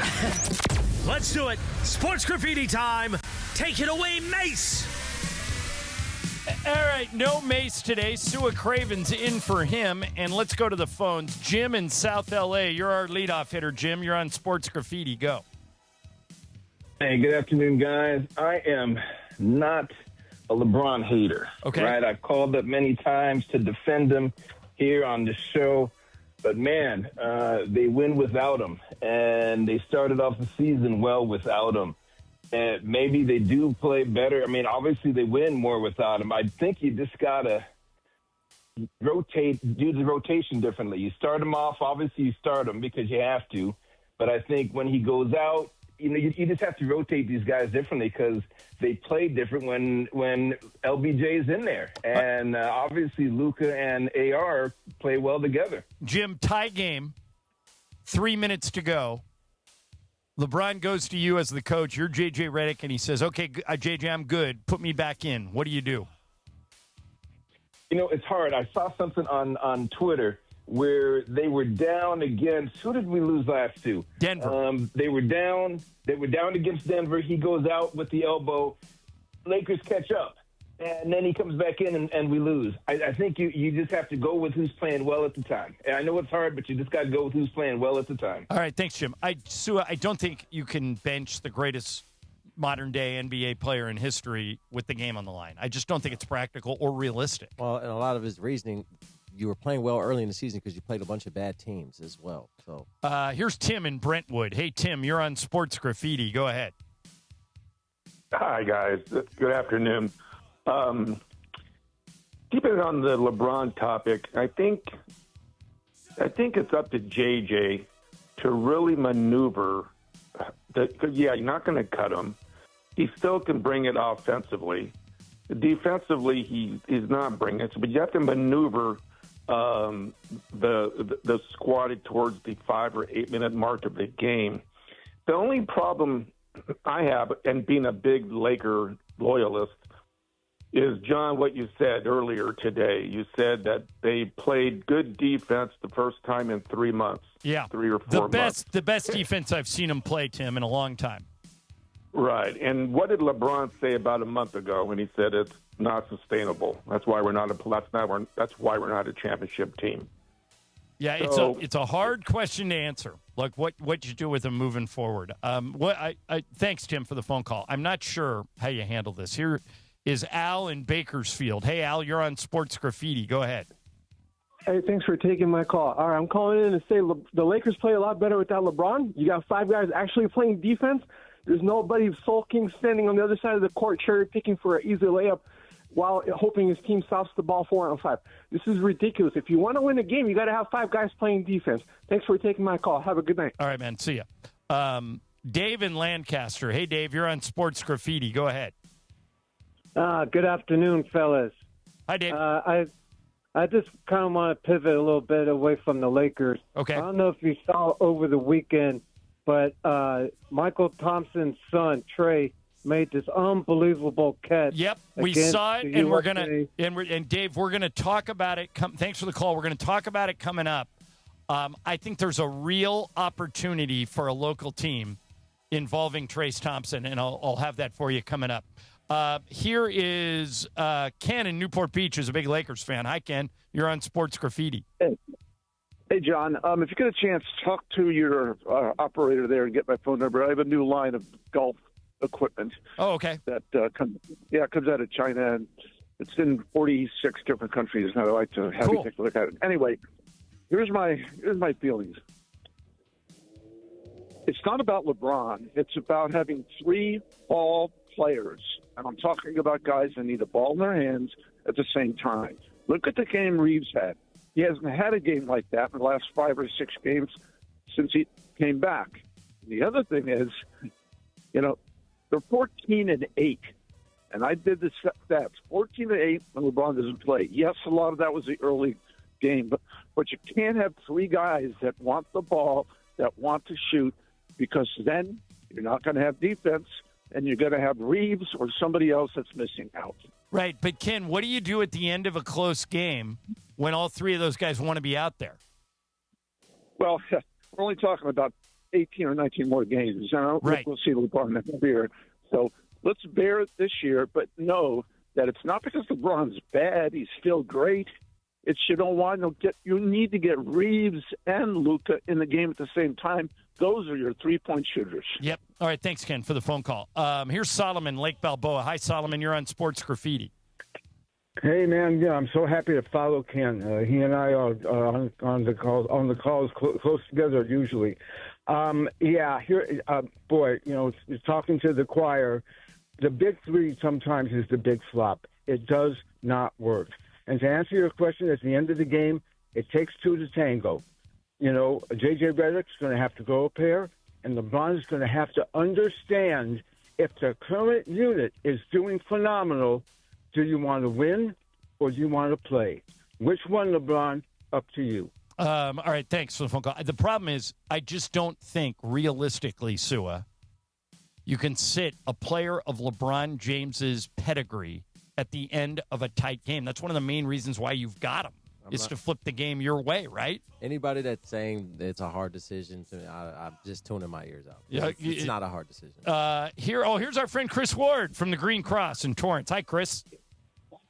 How you doing, big dog? Good afternoon. How's life? Oh, man, doing great. Good. Life's great, man. About to start Chris Ward Select, leaving the Green Cross. Actually ran the L.A. Marathon yesterday. How'd you do? Did you finish? I finished in 6 hours and 45 minutes. Hey, man, as long as you finished, that's yeah, impressive. One quick thing. Fix this LeBron situation. LeBron's a free agent at the end of the year, right? Correct. All right, what we do is we sign LeBron for $1, bring on Giannis, and if we win the championship, then pay him what he's worth. Maybe some deferred money in here. Yeah, I like the way you're thinking, Chris, but I don't think we're going to get Giannis I don't think we're going to get Giannis for $1. They are trying to Dodgerize everything. Yeah. Maybe they'll do a Steve Ballmer and just try to circumvent the salary. Yeah, Susie's LLC is taking all donors. Here's Steve in Roland Heights. Hey, Steve, you're on Sports Graffiti. Go ahead. Hey, John, love you guys. Thanks, man. Hey, I love LeBron, and he's, one of the best. But you guys always forget about Larry Bird. I mean, he was one of the best. I grew up watching him, going to see him play, and he's one of the best. And also, one of the best pitchers, and probably the best pitcher for the Dodgers, was Sandy Koufax. And I don't care he only played a couple of years. He was the best. Well, that's just the reason Sandy isn't generally regarded as the greatest pitcher ever. Thanks for the call. He only played 7 years, I think. That's what bottomless brunch sounds like. So Steve is bringing up Larry Bird because of the GOAT conversation, which we weren't talking about? Yeah. Okay. I don't know why Sounds you brought up Larry Steve. Bird. Chris in Ventura. Hey, Chris, you're on Sports Graffiti. Go ahead. Hey, John, this is just a follow-up call from way back, but I called you a while ago asking if you could give me any pointers on playing Pebble, which I was going to knock off my bucket list, and I got to do it. And I shot an 83 with a birdie on number 8. Good for you. Happy wait, by the way, that. number 8 is one of the hardest holes. That's Jack Nicklaus's favorite hole in the world. So I'm guessing you hit a drive to the top of the hill, and then you hit it over the canyon right onto the green and two-putted, right? No, I went 3-wood and then 3-wood again over the canyon, and it is a par 4, so I hit it to the fringe and made like a 25-footer for birdie. Oh, birdie, great, good for you. Yeah. So also I wanted to let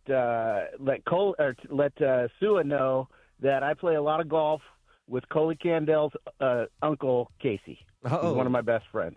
Didn't Casey Candel's mom play in that professional baseball league? I wouldn't be surprised. That's an ultra-athletic family. Yeah, the All-American women. The movie League of Their Own. I think his mom was in one of those. Was one of those baseball players. Here is Mateo in Covina. Hey, Mateo, you're on Sports Graffiti. I'm so glad Sue is in today because the Bruins beat down the Trojans yet again in basketball. So go UCLA Bruins. Here's my question, and it's related to Emily stealing somebody's pillow. So I had dated somebody a while ago, and the first time we met, everything was cool. She came over. The next morning, she was getting ready in the bedroom. I was walking my dog. I walked the lady out to her car. That's it. Come back to my bedroom. I find a bunch of dead skin. And what happened, she had shaved her heels on my bed and left all the dead skin and the heel scraper on the nightstand. So my question for Sua, for John, for anybody, has anybody, a partner of yours or somebody you dated, done my God. No, I didn't even know that was a thing. She played in your face, brother. That's not a She thing. disrespected the hell out of you. Wait a minute. That's disgusting. That is a thing? People scrape their dead skin off their heels? How comfortable are you? That's a thing in general. Like if you get a pedicure, you can get a scrape it. I've never but had I one. would never do that in my bed. Oh my God, that deserves to be done in She's the a bathroom. criminal. She deserves to be 5150. Maybe she's like leaving her DNA Do not behind. let her see sunlight for to be 3 days. cloned. This is ridiculous. Are you kidding me? All right, so Sua, the reason why he brought it up was at one point in time in my life, I did steal a pillow.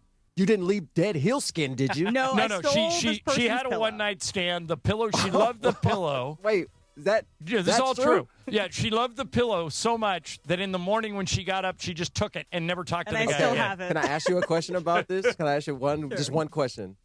Was the pillow better than the one I Yes. Oh, I guess that's why you took it. It's a I guess that's why you Tempur-Pedic pillow, Yeah, Sua. yeah. I'm not paying for that. She has it to this day. Oh man, I still and use it. I know he knows who stole that pillow. Well, the funny thing is, I wonder if he's a sports fan And because he's like, chances are it's the got pillow back was to him better now. than me. Honestly, I'm glad you live with a guy because I'm worried some guy's going to come in and try and snatch that pillow back Oh, from This you. is not in LA. This is in Connecticut, so he is long gone. Okay, good.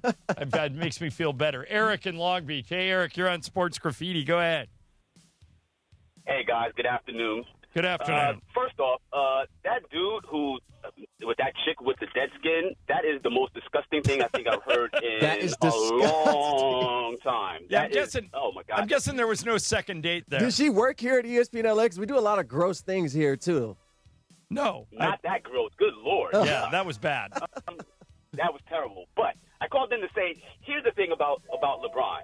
I don't understand why JJ can't be a grown man and a big boy and tell LeBron, listen, dude, you do not play well with Luka Doncic on the court together. You two cannot play together. You have to come off the bench. You will play with the bench, but you and Luka will never play together. Even at the end of the game, John, I understand it. You want to have, quote unquote, your three best players on the court together at the end, but the evidence is there. The data is there. Right. They do not Eric, play you well as realize, three though, together. Eric, you realize what you're talking about is benching arguably a top 3 player in the history of the game, people paying money to come see him do his thing, and you're going to bench him at the end of a close game? Yes, John, at the 49ers, I'm a 49er fan also. Okay. We had Joe Montana and we had Steve Young toward the end. Steve Young, they went to Joe Montana and said, hey, dude, we have this younger guy who's almost as good as you. He needs to play. So even though you're the starter and you're first ballot Hall of Famer, we're going to alternate series or whatever the hell they did because to get him in this game. I don't understand why you just can't have the conversation with LeBron. And it's his last year. Who cares about his feelings? He's not going to be here next year. Do what you need to do to help us win the championship this year, and then via con Diaz. Go with God. Have good luck for the rest of your career. All right, man. Thanks for the call. I don't know how realistic that is. I wasn't listening. I'm not gonna lie You to just tune it out when the words bench LeBron come up. You just turn it out. He said the evidence is there. I don't know if he was listening earlier. I stated said evidence of when they're so much better. It's not that big a difference. And actually, the offense looks the exact same. It's just 2 guys holding the ball and scoring instead of 3 guys sharing. I'd also love to know. So we talk about clutch time, the Lakers, all the time this season because they are the best team in clutch time. Right. How often is that the 3 of them, or how often is that a different combination of 2 and 2? It's a different combination because they barely even played all 3. Yeah, they've only played together. 15 games together, I think, the whole season. All of this is all a small sample size. Even the Luka and Reeves is a small sample size. It's 11 games against losing losing teams. But they're 9-2, Em. I They're know, but 9 still and 2 a small sample size. when Luka and Against- Austin play and LeBron doesn't. They're 9-2 against teams that are not championship contenders or barely in the play. Well, then except the Knicks don't fit that description, and that's it's. But Sunday afternoon The games most can recent always be game. all over the place. It's sometimes hard to judge that specific game because everyone's schedule's all weird. Like Maybe they go out the night before. But the then other we team. pick and choose like when wins matter because like when they played the Spurs, 2 of their guards were out. We didn't care who was out. They counted it as a good win. When they played the Timberwolves, Ant didn't play in one of those When games. they beat we the don't Nuggets care earlier in about this season, there was but no if Jokic. LeBron's out, we make a spectacle of it. That's why I'm like, why do we pick and choose? Like the evidence isn't right in front of our face. All right, you may or may not have heard about this, but on Friday at the White House, they had a summit trying to fix college sports. Nick Saban's got some ideas. We'll share those with you, and we'll have Sua react to it. Mason in Ireland, Sua Cravens in for Mace, ESPN LA. DeMarco and Travis have taken over Afternoon Drive. I tailor my music to my company. Don't you? Don't you guys? Yeah, I do. Yeah. You can't play Tupac for everybody. Weekdays starting at 3 p.m. That's probably true. You know? That's probably true. Right. You know? Yeah. I used to drive Uber for a little while. Yeah. Did you really? I did. I drove How did Uber. I not know that about I don't know. It was. I was working here at the time too, when I did it. I needed extra money, so Okay. I started working Uber. And I would always put on one thing, and everybody, no matter who was in the car, was like, "Oh yeah, that sounds good. I like that." Prince. Oh, it works. yeah. It works. Universal. No matter what. Everybody always liked it. Universal. Thought he was going to say Outcast. DeAndre helped me move my car one time, and I was listening to Outkast. This is a great playlist. Outcast. Man, I grew up in the '90s. Did you hear that? Afternoons with DeMarco and Travis starting at 3 p.m. on 710 ESPN. The all-new ESPN LA app. And on YouTube at ESPN Los Angeles. In a way, I'm just like a leprechaun. I'm lucky and charming. Now your top reasons to visit Morongo. We're giving away a Cadillac Escalade IQL the 29th. Earn entries now playing your favorite games, and you could drive home in a new Cadillac. And the number one reason. Pick your lucky March Mania bracket, and you could be a millionaire. We're giving away $1 million guaranteed April 7th for a perfect bracket. See website for details. Morongo, good times. Change is in the air at LAX. Los Angeles International Airport's automated people mover trains are rolling soon as part of LAX's ongoing investments in improving your travel journey. The new trains will quickly move guests between all terminals. The new consolidated rental car center, metro trains and buses, and economy parking in 10 minutes or less. Departing every 2 minutes, they'll help approximately 30 million passengers per year. Learn more at lawa.org/ESPN. That's lawa.org/ESPN. This is an important notice to all U.S. taxpayers. The IRS is giving away billions of dollars in tax savings through a federal program called the Fresh Start Initiative to aid delinquent taxpayers. This initiative was established for anyone facing financial hardship and unable to pay their back taxes. Qualifying and enrolling in this program will stop all collections, settle your delinquent tax problem, and even reduce what you owe by thousands of dollars. Call the hotline at People's Tax Relief to see if you qualify and get this free information by dialing 800-372-2017. If you have unfiled tax returns or cannot afford to pay your personal or business back taxes, you can now get the help you need. One simple phone call can resolve your tax problem and save you thousands of dollars. To see if you qualify and to get this important free information, call 800-372-2017. 800-372-2017. 800-372-2017. Hey, this is Rich Eisen. And ESPN LA is the new home of the Rich Eisen Show in the Southland. Let's go to Jimmy in San Antonio, one of our favorites. What's up, Jimmy? ¿Qué pasó, hermano? What's up? Hey. Man, Rich, people confuse you for Ryan Gosling, but not Josh Lucas. That's horrible. The home of the Lakers, now the home of the Rich Eisen Show. Weekdays 9 a.m. to noon, 710 ESPN, and always on the new ESPN LA app. The OGs of LA Sports Radio. I'm a babyface and John's a heel. John's not a heel. Exactly. John's the heel. He's the 1% a heel. He's a heel. Well, I'm Mr. 1% and I own it. Back to Steve Mason and John Ireland. USC Trojans are back on the practice field with spring practice. Find out who's making a name for themselves on Trojans Live tonight at 6 o'clock on 710 a.m. Trojans Live brought to you by Monster Energy. Unleash the Beast. Speaking of Trojans, Sua Craven filling in for Mace today. And they had this college sports summit. And they invited all sorts of people. a lot of coaches, a lot of administrators. Adam Silver was there.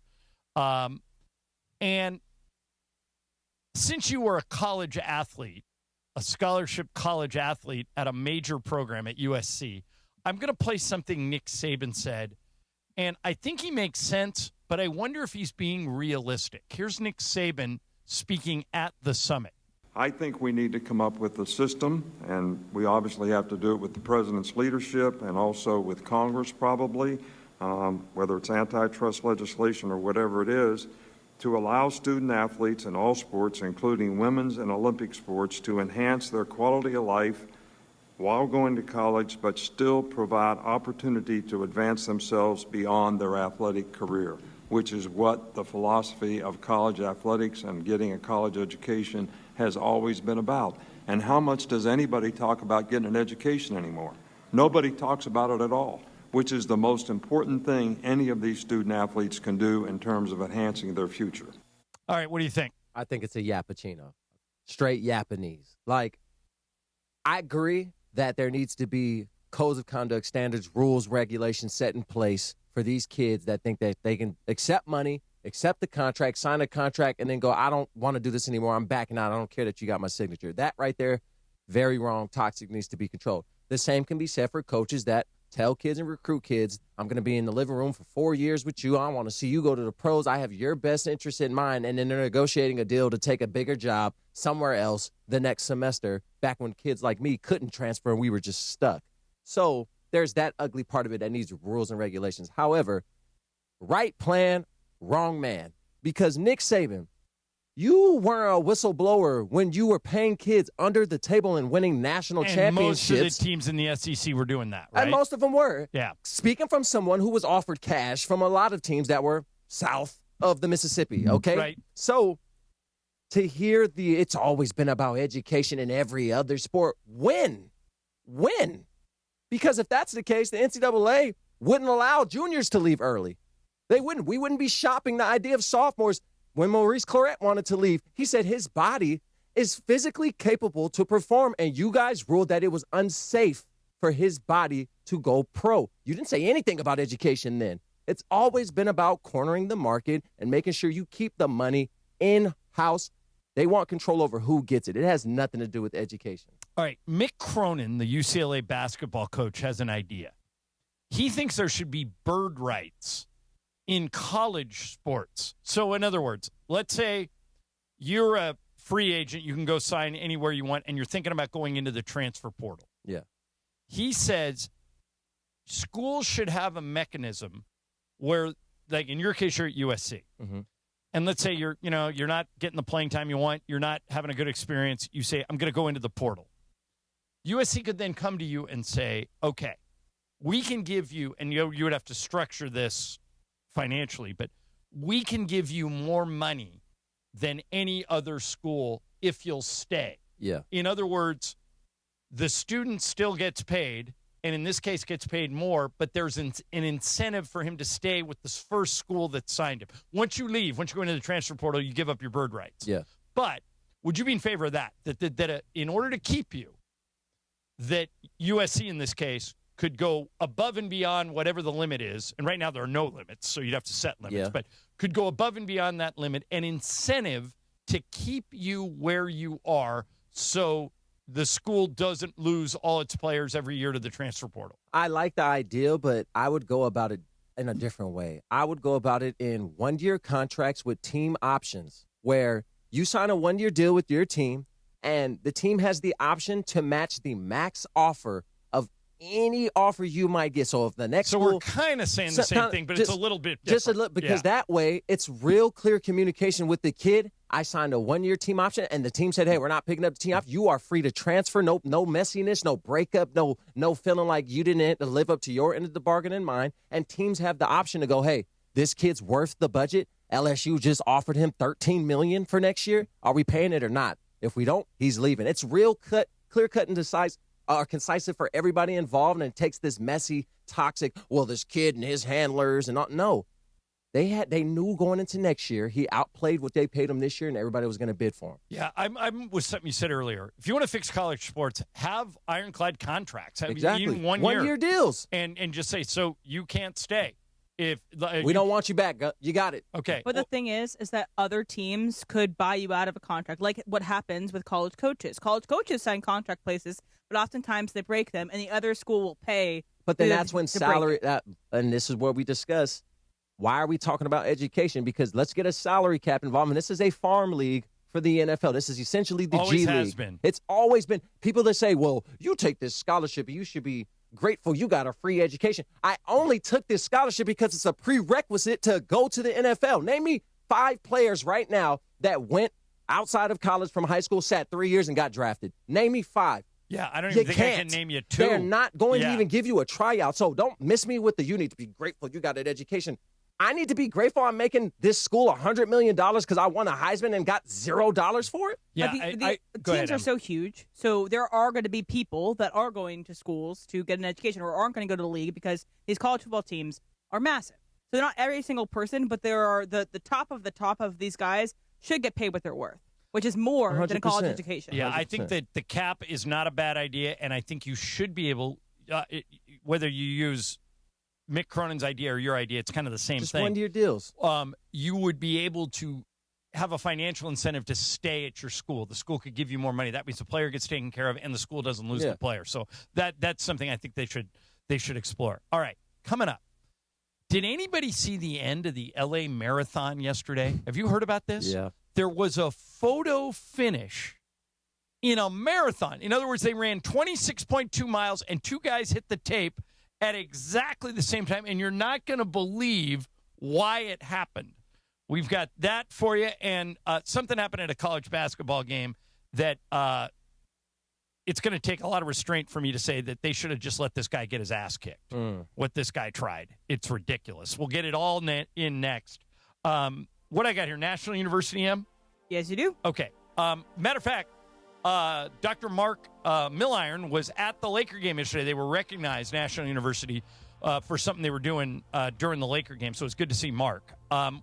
National University is a non-profit university born and built right here in Southern California that has more than 150 degree programs, credentials, and certificates. And here's the best part. They do it on your schedule. They specialize in what they call Anders, somebody that maybe has a family and a job, and they want to get a degree. They're here for all your ants. And they do it with 4 and 8 week online courses, a great transfer credit policy, millions handed out in scholarships each and every year. Whole team support, professors, advisors, and resources to keep you on track. If this sounds like something you would be interested in, just go to their website. It'll answer any of your questions. nu.edu. nu.edu.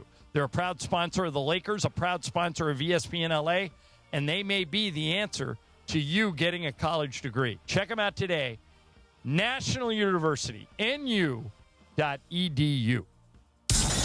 DeMarco and Travis have taken over Afternoon Drive. But I went and we roller skated. It was cool. Yeah. Can you skate backwards? No. Weekdays starting at 3 p.m. Okay. No, Marcus, can you skate? Not well. Yeah. Not well, no. I got no chance. There was a real professional in there. There's always one. Right. And he was just, spinning around like... That's what he does. Yeah, that's what he does. Yeah. This is his house. All Yeah, right. he was that guy. Yeah. Can you skate, Laura? I've done it as an adult, but you'll catch me holding the rail. That's me with ice skates. I'm just like on the wall. Just Yeah, kind of same. Use slowly the going thing. around. Use the thing. No. I've done the thing. Don't use the thing. Don't use the thing. I'll stick with the wall over the thing. On the wall, the statement is, I don't know how to skate. Right. Yeah, okay. On the thing is, I don't know what the hell's going on in the world. Agreed. Afternoons with DeMarco and Travis starting at 3 p.m. on 710 ESPN. The all-new ESPN LA app and live on YouTube. Do you have 3 ex-wives and your current trophy wife wants a life insurance policy 3 times the size of the policies you had to purchase for your previous mistakes? If so, you need to call Big Lou at Term Provider, 800-568-2790. Big Lou is intimately familiar with your problems, and if you're 50 or 60 years old and in reasonably good health, a $1 million policy should only cost about $100 to $200 per month. Big Lou may have a solution for your previous policies as well. You may even save enough money to lighten the load on your new $1 million policy. Remember, call Big Lou. He's like you, except he's only on number 2. Call Term Provider at 800-568-2790. That's 800-568-2790. For $1 million in term life insurance that you can live with, call Big Lou at 800-568-2790. Pack your year with awe and awesome at SeaWorld San Diego. Get up close to over 9,000 animals. Experience the thrill of the deep with mesmerizing shark species in the all-new Shark Encounter, opening this spring. Savor over 150 international flavors during the Seven Seas Food Festival with an all-new headlining concert lineup on select dates from February 27th through April 26th. Go from real to unreal at SeaWorld. Save up to 60% on tickets, fun cards, and passes. Hurry, offer ends soon. Restrictions may apply. John Ireland here for Blue Ice Vodka, America's #1 potato vodka. Smooth, creamy, no burn, made from non-GMO potatoes and gluten-free with no added sugar, just 64 calories an ounce. Blue Ice Vodka, because taste matters. Want consistent color for every job? Milo's Pro Rewards members get a 20% paint discount on future purchases after paint annual qualifying spend reaches $3,000. Plus, order eligible in-stock paint and paint supplies by 2 p.m. for free same-day delivery by 8 p.m. Improving is easy at Lowe's. Excludes spray paint and mist tints. More exclusions, terms, and conditions apply. Subject to change. Details at Lowe's.com/terms. Same-day delivery valid in select zip codes. Subject to driver availability. Details at Lowe's.com/same-day delivery. A SoFi personal loan is here to help you achieve something once thought impossible: overcoming high-interest credit card debt. Walk the tightrope of your finances with one low, fixed-rate monthly payment, no fees required, and as soon as the same-day funding. That's right. Pull off your own debt-defying stunt with a SoFi personal loan. Visit SoFi.com/trick to learn more. Loans originated by SoFi Bank, N.A. Member FDIC. Terms and conditions apply. NMLS 696891. Steve Mason and John Ireland. No, I am Captain Spicy. You are not Captain Spicy. I am Captain Spicy. The OGs of LA Sports Radio. Absolutely full of crap. Okay, good. Okay. I like this. Mason and Ireland rolls on. Today it's Sua and Ireland. Sua Craven's nice enough to pinch hit for Mace. So yesterday they ran the LA Marathon, which was weird because the Laker game was at 12:30, so I was driving through marathon traffic just to get in there. I left a little early, but it's the finish that everyone is talking about. Emily, you watch this. Explain to me what happened at the end of the race. Okay, so the person who ended up winning the race was Nathan Martin. He's a high school cross-country coach in Michigan. He's an American. He won the race by like 0.001, like smallest margin. They both hit the tape at the same time. Right. So the person that didn't win was a Kenyan, Michael Kamau. Apologies. I think you're doing that right. So anyway, Michael was ahead by a lot. But there is a thing in marathon running where there is a lead car. So the car basically... Sometimes it's a motorcycle. It's a vehicle that's in front. Guides the runners. So they don't necessarily have to think about where they're turning. They just follow this car. And it is in front of the lead elite runners, both for the men's and the women's. So Michael's following this car. The car makes a mistake, takes a wrong turn. Michael follows the car, but... and then that allows Nathan Martin to close the gap because the car has to get back on track and come around. Roughly how long was he off course? Enough to come back. I didn't have the specific numbers, but this isn't the first time this has happened. Last year, at the end of last year, there was a half marathon runner, a woman, who was in first place by like at least 500 yards. Like it was big enough that she shouldn't have to worry about it. The same thing happened where the car ended up going on the marathon track instead of the half marathon track. She ended up falling from first to ninth, lost $20,000 in the process of doing this. I would have given her the $20,000. So the thing is, the marathon rules don't allow that. The car, the byline says... Yeah, explain the details of the rules, that please. The runners are responsible for knowing the course. And the courses have a lot of turns. Does the rule book say the lead car will remain on course? Right. Anywhere in the rule book. So the issue from the marathon people, the marathon organization running it, their stance is It's the runner's responsibility to know the course. If the car goes off, it's the runner's fault, not the car. Which is why, again, Michael in this case, I'm sure, lost out on a couple $1,000s, and Nathan ended up winning. Yeah, it just seems weird to me if everybody's following the car and the car takes a wrong turn. Everybody's not following the car. They just should this be guy following did, the the car. leader. You shouldn't be following the car. You should know the course. That's the literal saying. They're saying, which is stupid. It seems weird. If I was running the marathon, I would say, look, honest mistake. We're going to pay you guys both the money. See, I agreed and felt the same way until Emily said, no, a week ago, the same thing happened, and it is the code of conduct, apparently the standard that, no, it's known that the lead car is not the car that you're following, and it's up to you to know the course. And this affects people's ability to get the Olympics. Like, I don't know if Nathan is trying to get to the Olympics in 2028 or to be on the national team in this year. And so this all affects how these runners earn their money, because all these runners that are winning this are obviously professional runners. They do this to make their money. So it's a little bit of controversy but it's an exciting finish for sure. Yeah, it just seems weird. I think I would pay both of them just to keep the race from being hammered, because I bet you today a lot of people are going to hammer the race. The Kenyan should have won. Yeah, it seems like he was in front substantially. All right, so I sent you guys a video, and I've never seen this happen at a game before. A fan picked up a folding chair and threatened to hit the opposing team with the chair. And I don't know if he was mad at the officials. I don't know if he was, if he was drunk. I don't know what in the world would possess somebody at a basketball game to pick up a folding chair and throw it at somebody. Have you seen it? Did you watch it? No. Okay. So here it is. A Panera ad. And then all right. So here these guys are in the handshake line. The game's over. Look at this guy. Picks up a chair and acts like he's going to throw it at the players. And cooler heads prevail. And somebody comes and takes the chair away from him. A cop gets in his face.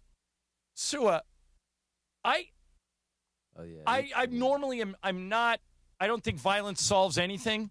If you pick up a chair and threaten to throw it at a sporting event, you deserve to get your ass beat. Yeah, you're going to beat up. Every athlete I know. Get stomped out. Every athlete I know.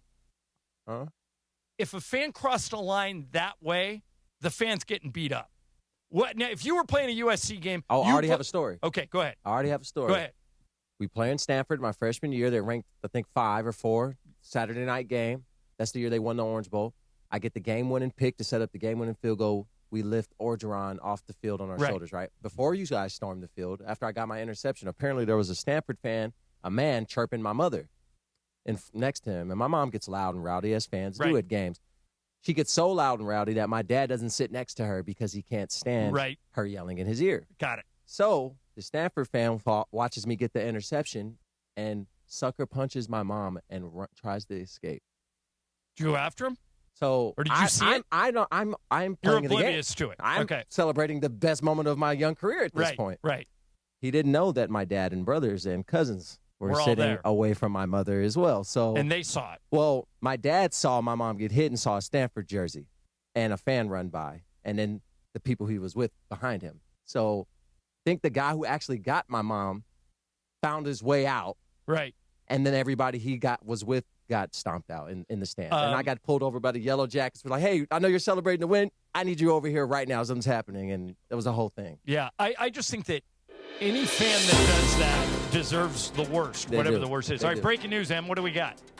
ESPN sources tell Adam Schefter that Tua Tagovailoa is signing a 1-year deal with the Atlanta Falcons. Yep. And the move will now give the Falcons 2 left-handed quarterbacks with Michael Penix and Tua heading into the 2026 season. The Dolphins will eat the $39 million guaranteed to Tua in 2026. Okay, so Sua, how much of this has to do with the fact that last season, Tua smoked Atlanta? They beat him like 35-10. You think that just got him a big money contract? No, I think Atlanta was finding a placeholder. They're finding their place. So I think even if Tua plays well, he will not be a Falcon after next year. So do you think Michael Penix is still QB1? Yes, but TBD. Really? Yeah, I think don't be surprised if you see Tua become the starter after the first 4 games. So you think Penix starts this season, but then after that, well, then the Falcons are incompetent. So what they did, really? Let's go back 2 years. They signed Kirk Cousins to a major deal to have him be their starting quarterback. Then they draft in the first round Michael Penix Jr. And Michael Penix Jr. hasn't been the best, hasn't been the worst, I don't think. I think he's serviceable enough to play. But they're going to cut bait on him. This is an issue in the NFL with quarterback development. No one allows any quarterback to develop in the NFL. They want everybody to be a finished project. But think about what happened to Sam Darnold. I mean, there are times in which you need time to start to play. And I wouldn't say Michael Penix was terrible. No. I don't want him to be my quarterback. But it's not just a quarterback thing. They don't develop in the NFL at all. There's a lot of bad coaches in the NFL. Players will tell you this. There's a lot of bad coaches. That's why when you get a guy like Sean McVay, he's celebrated as much as he is because it's like a breath of fresh air. Like, and you can see people develop with him. You see Baker Mayfield develop. You see a bunch of other people. And then Shanahan as well. Like, he develops players. He gets a bunch of guys and takes them from a position where, hey, might be down and out, or there's questions on you and gives you new life. In the NFL, they don't develop. They want you to be a finished product, and then they play the blame game when it doesn't work out. All right, coming up next, Dak Prescott was supposed to get married this summer in Italy. This past weekend were dueling Bachelor and Bachelorette parties, and Dak Prescott is no longer engaged or getting married this summer in Italy. We'll get into it next. Sua in for Mace. I'm John Ireland, ESPN LA. You never know what you're going to get when you wake up with Sedano and Cap. Yeah, I used to bump this on my Civic when I was in high school. Oh, really? Yeah. When you had that Civic? Yeah. I got the 210 subs in the back of the trunk. Really? You know, it made everything rattle. Yeah. And you pull up to a little subwoofer action. Yeah. Pull up to a red light. A guy like me is sitting next to you, and I got to close my windows because your windows are down, and you are just, it's loud. Oh, yeah. And I'm like, come on, man. What the hell, bro? It's the morning show with Sedano and Cap. Weekdays starting at 7 a.m. on ESPN LA. Make sure to join ESPN LA for a Lakers watch party and live remote broadcast next Monday on March 16th at Bar Louie in Downey. Beto Duran goes live at 5 p.m. with Lakers pregame before tip-off. Watch with fellow fans, enjoy ice-cold Michelob Ultra, and enter for your chance to win tickets and exclusive signed gear. Don't miss it. That's next Monday at Bar Louie in Downey with ESPN LA and Michelob Ultra, the official beer sponsor of your Los Angeles Lakers.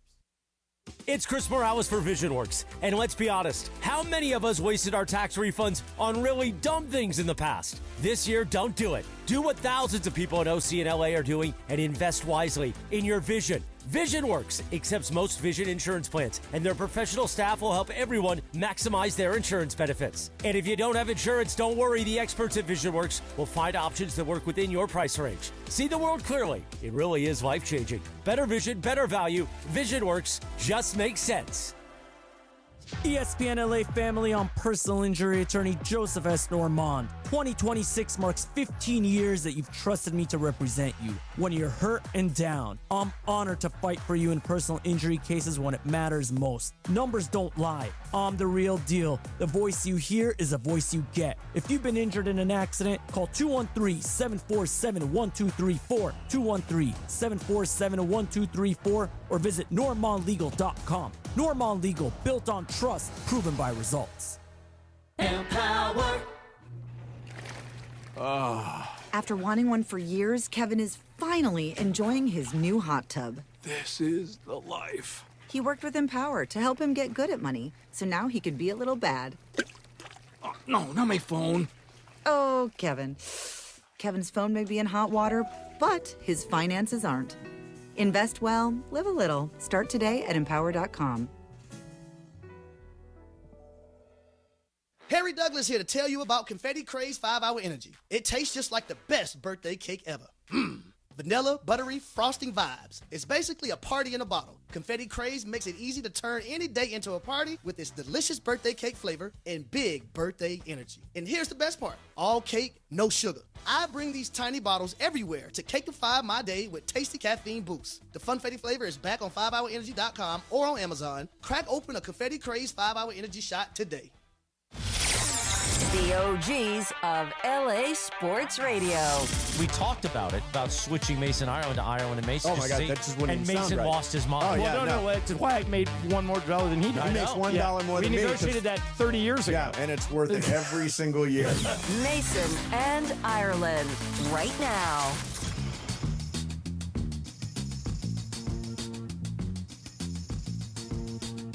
Today it's Sua in Ireland. Sua Craven's nice to film for Mace. Okay, you were a professional football player, so you know that. I'll just put it in a polite way. Okay. Once word gets out that you guys have signed a contract, girls tend to come out of the woodwork. Yeah. And to try and tie you down, so to speak. I mean, you're making a bunch of stories flooding my brain. Okay, so Dak Prescott, a couple years ago, got a $240 million contract extension from the Cowboys. And then last year, he kind of proved it. He had statistically his best year as a pro. His girlfriend is a woman named Sarah Jane Ramos. They have 2 kids together. And they were supposed to get married this summer in Italy. Last weekend was a bachelor party weekend for each of them. They didn't do it together. They went separate. She went with her girls. He went with his boys. Yeah. After that weekend was over, they got in a fight. The wedding has been called off. In other words, somebody strayed at the Bachelor. I'm not sure who. I don't know exactly what happened, but it got me to thinking. Why do we do bachelor and bachelorette parties anymore? Isn't it just an accident waiting to happen? No. Dak Prescott is out with his boys. You know, girls are going to go, that's Dak Prescott. He's worth $240 million. I'm going to try and go hook up with that dude. No. What? You're in favor of continuing down the bachelor party, bachelorette party roads. Dak Prescott is who he is on Monday and Sunday, every day of the week, right? He's who he was a week before the party, before the wedding. If Dak wants to cheat and not get caught, just tell you right now, Hotel Tonight is a very convenient app where you don't have to do anything, and you can go cheat when you want to. So I don't think it has anything to do with the bachelor party. Same with the bachelorette party. If I can't trust you to go out with your girls and to have drinks and have fun without you somehow falling into the lap of another man, probably shouldn't be my wife and or fiance. Probably should know the targeted audience I'm dealing with. So right. It's not your last night of being single. Your last night of being single was before you met 3 years in ago person. when you said, I want you to be my girlfriend. Emily, you have mentioned that you're in 2 weddings in June, right? Yes. Okay. Do each of the weddings come with a bachelorette party? One does. Okay. So my little sister's already happened. I didn't go. Okay. But Are the other you one in favor of bachelor parties, bachelorette parties? It depends on the type of party.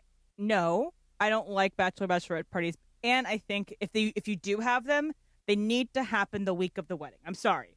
I'm not doing 2 separate vacations for you. I agree. I'm doing one vacation and maybe I go a little early. Like my best friend, the one at the end of June, she's doing I'm going out a couple days early and we're going to do some fun stuff before like wedding activities start, which are kind of like a bachelorette thing. But to have your bachelorette or bachelor party 3 months before you get married is just an irresponsible use of your friend's funds. And I'd even go as far as I think the bachelor and bachelorette party should be like if you get married on Sunday, Friday and Saturday are your bachelor like back-to-back days of It would be more economical. BC, when you got married to Allison, did you have a bachelor party? I did not. I did, and I didn't. I behaved myself, but they were throwing girls at me left and right. And I just thought to myself after I read this Dak Prescott thing, okay, what are you doing? What, you don't need a bachelor party. But this is the thing where it depends on the party. Like if I were throwing a bachelor party, you're not going to assume I'm having you're going to go golfing. Exactly. You're going to go have We're going to go get tomahawk steaks. We're going to go golf, and we'll probably bowl or play cards. That, to me, that's a night on the town. But if you're asking a toxic red pill man, he's probably going to be like, the beers and drinks and hooters. And I'm going to say, if you have to, if you're worried about the person, you should not be getting married to them anyway. Thank you. Like if you're worried about them messing up the bachelorette party, I'm sorry, you're SOL with this person anyway. Okay, well, let's talk about the practicality of having these parties. All right, so Emily, you and I are dating. We've been dating for a long time. We decide we're going to get married. What's the point of you running off with a bunch of your best girlfriends who are going to try and put you in compromising positions and me doing the same thing with my guy? Why just do stupid. it?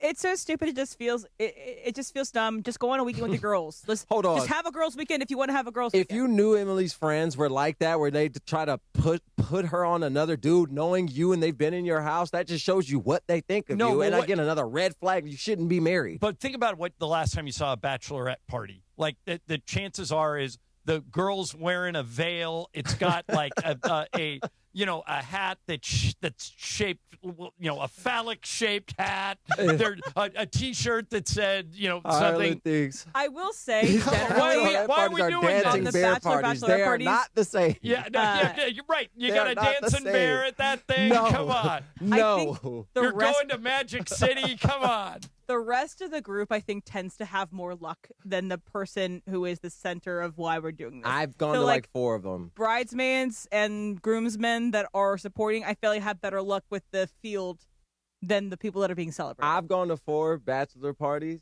and I'm not saying this because their wife might be doing investigative work. At all bachelor parties I've gone to, I've said to the groom, I'm telling on you if you do something stupid, right? I'll tell on you. Good. Just out of You're respect. a good friend. No, because it's not even about that. You're making a promise to God at this point tomorrow. It has nothing to do with her. Good for you. And I don't play with God. So if you want to lie and play in my face, you're not about to play in God's face. And Dak and this woman have 2 kids. Yeah, which is the sad part Kids of this are involved story. in this, and but it's apparently like, she's the one. We don't know who did what, and neither one of them are commenting. But it has been reported that she's the one who ended it. Well, it could be having to do with like a. It was a prenuptial thing where she ain't want to sign a prenup, and he said, "Well, we ain't getting married if we ain't signed a prenup." And she said, "I'm not getting married then." Okay, so my wife, I've told this story a bunch, but when I was getting married, I said to my dad, "Hey, I don't have a lot of money yet, but I'm gonna have a lot of money one day, probably at the rate I'm going. Okay. Should I ask for a prenuptial agreement?" And my dad laughed, and he goes, "Good luck with that. Let me know how it goes." Oh, getting one? And I brought it up with Lisa, and she didn't talk to me for 2 days. Really? And she said, if you would have come to this marriage with a ton of assets, of course I would let you keep your assets. But she held you down. Yeah, but you and I don't have any money now. She was being here when you had a hole in your sock. Right. But I will say that prenups are getting much more commonplace, especially because they're a lot easier to get in general. And I think a lot of people, and at least my generation, are going into marriage not only if you can believe that it's a right between you and God and like in front of, but not everyone thinks that, and a lot of people go into it being a financial union. Well, now they have baby nups. Yeah, you have to understand. What's a baby nup? Now, before you even have the child, you can get contractual agreements put where I'm agreeing to pay a maximum of this much, no matter what. I'm agreeing to do these actions to avoid the and if I don't do these, like I am penalty to. But you can agree to terms on a baby before the baby's even procreated, before you even do the do. Wow. And if she doesn't agree, then there's your So I will say and vice versa. I was talking to Michael Thompson about this, because he has sons that are professional athletes. And I said, Michael, he's married to, his wife's name's Julie. I go, did you and Julie get a prenup? And he said, no. I said, weren't you already playing for the Lakers when you met her? And he said, yes. But I had no need for a prenup. I didn't know. I go, are you going to tell Clay to get a prenup? And he said, well, Clay has a lot more money than I did, so yeah, he probably should. So it might have something to do with how much money you have. You have to get a prenup in order to. You have to anticipate the worst possible thing happening. You have to anticipate. You just have to be an ending adult. the marriage and you guys hating each other and wanting all your money. People change. That's why a prenup happens. People change and hit switches all the time. And just me personally speaking, I'm not getting married unless you sign a prenup. So if you don't want to sign a prenup, hey, I'm not the one it's the dying plan for to the get worst. married. It's the plan for the worst so that well, you're understand bringing certain assets to the marriage, which you've already made a lot of money. Yeah, I was saying your case is different. You're ride or die. Like she's responsible as much for your assets as you are because that love that she's been providing you and the meals she's cooked kept you going strong all these years. But I will say it's not always who has the money, but sometimes it's who has the debt. Because a lot of times, too, you in take my on generation, somebody's debt when you marry people have student loan debt, have credit card debt. So it's not only the idea of the money that you have, but it's the money you don't have. And so that when you get divorced or if you get divorced, that debt isn't all taken on the person who has the money. All right, let me slip this in here before we get to Fast Track. All right, I'm going to preface this by saying, Sua, I am completely biased on this one issue. I am coming from this is a very much a one-sided thing. But have you been watching any of the World Baseball Classic? Yeah. All right. So I'm watching the other day, and USA's taking on Great Britain. Trace Thompson, Michael's youngest son, is playing right field for Great Britain because Michael's from the Bahamas, and they were a colony of Britain. I was just there, by the way. And so the very first batter off a Tarek Skubal for Great Britain hits a home run, and they're leading 1-0.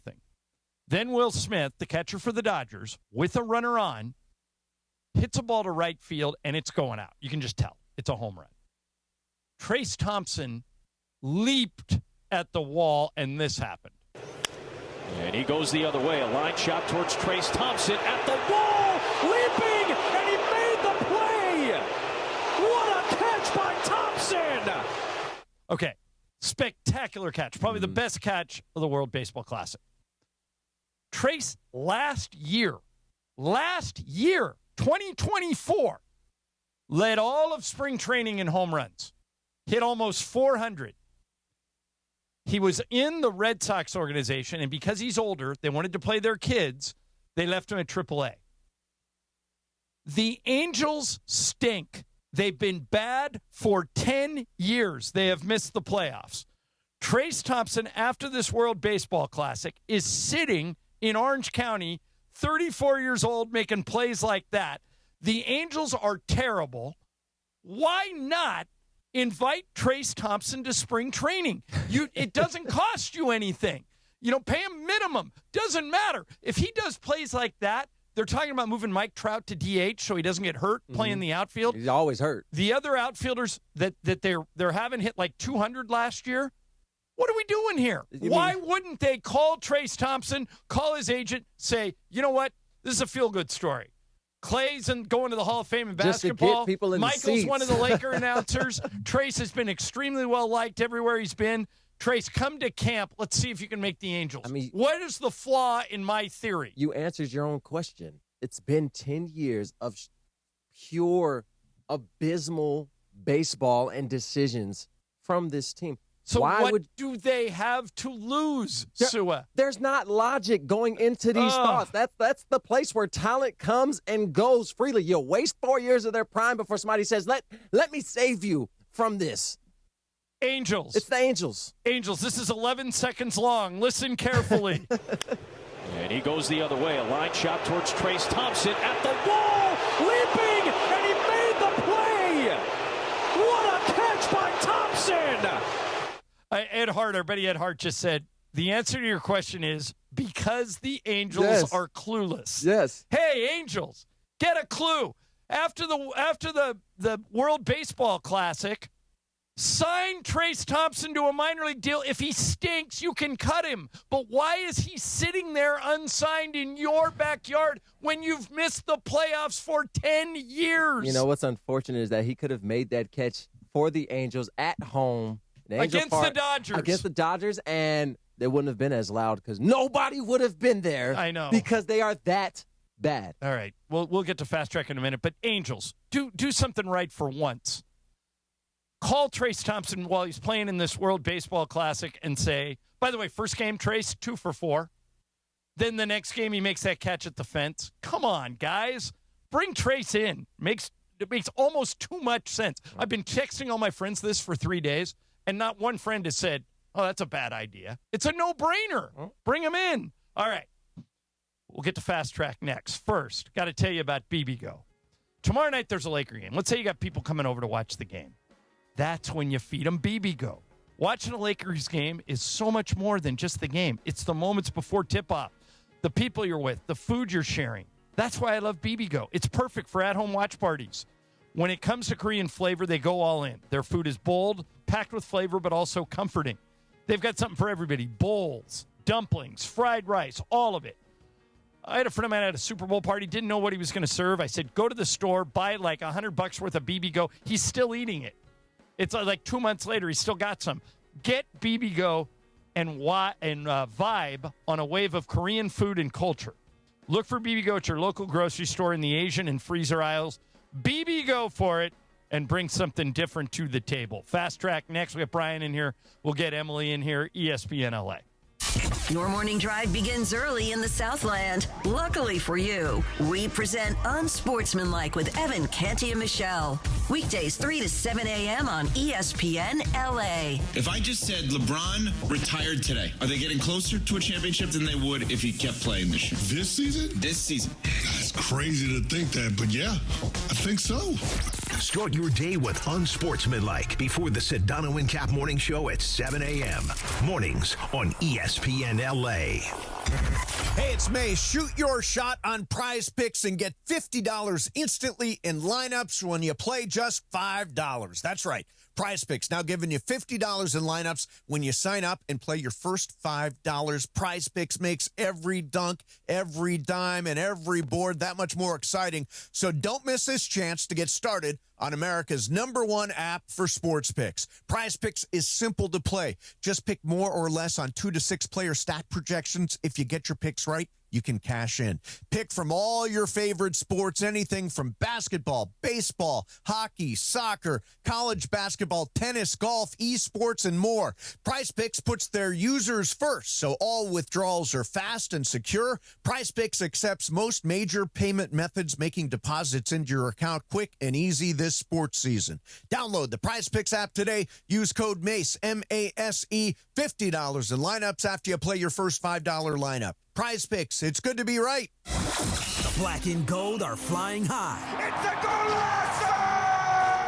LAFC have opened up 2026 with 5 straight victories. And now the stakes get even higher. The round of 16 in the CONCACAF Champions Cup comes to BMO Stadium. David! You beautiful young man, you! It was a thing of beauty from the left foot! LAFC battle Costa Rican powerhouse Alajuelense. Coverage begins tomorrow at 7:30 p.m. on the ESPN LA app. Wow! The home of USC football, and now the home of The Rich Eisen Show. Weekdays 9 a.m. to noon, KSPN Los Angeles, a Good Karma Brands radio station.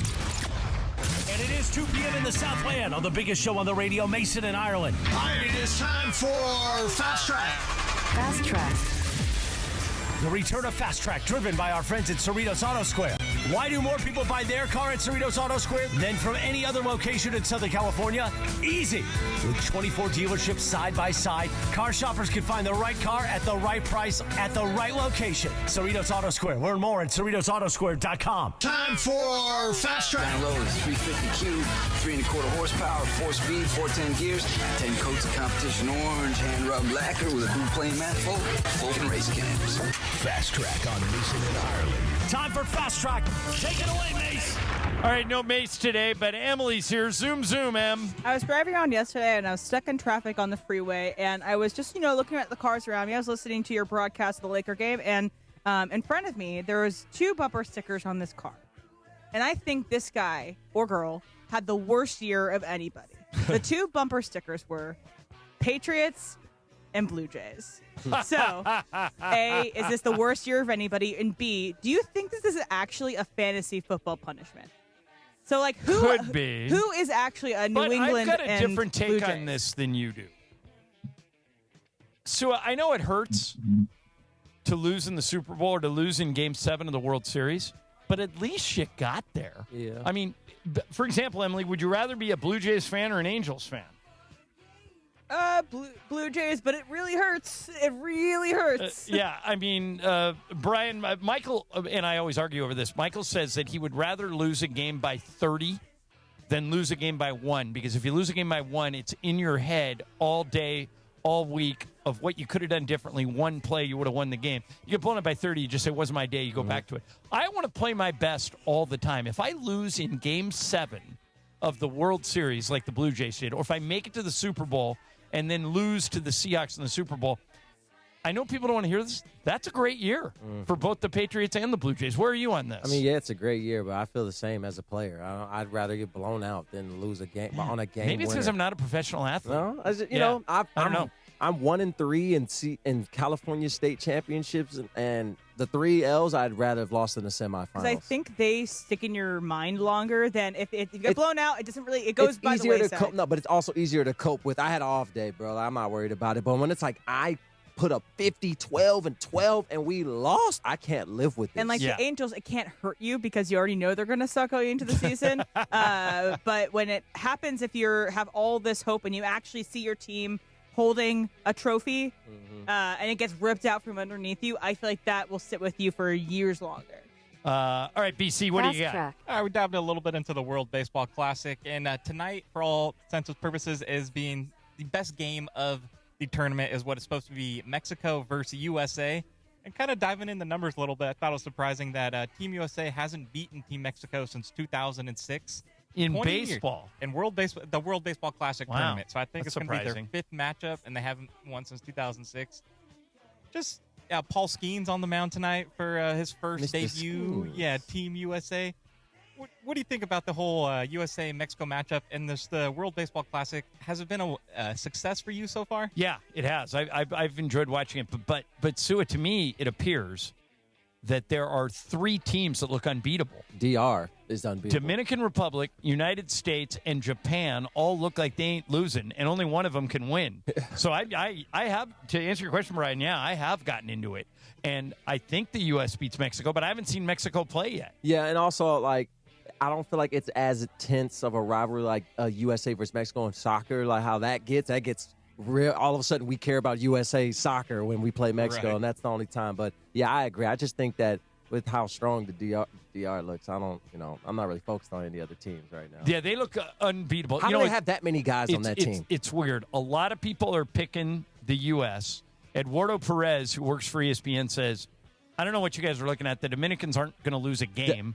And Buster Olney, who loves the World Baseball Classic, and he's picking Japan because he says their care factor is off the charts. He said when Shohei Ohtani got introduced in Game 1, he teared up because he has so much pride playing for his country. I feel like travel is going to come into this because Japan's going to have to travel to the U.S. because the final is going to be here in the U.S., right?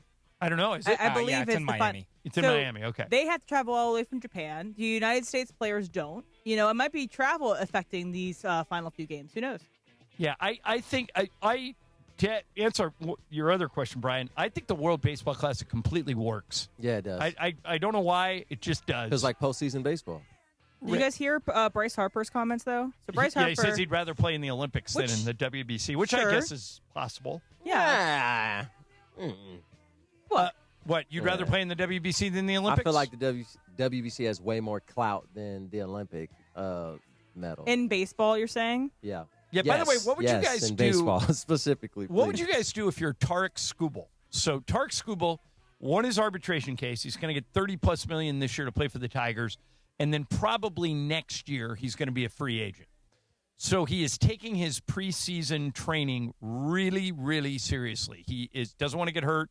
Knows that if he has he's won 2 Cy Young Awards. If he has another one, that he's going to make 10 years.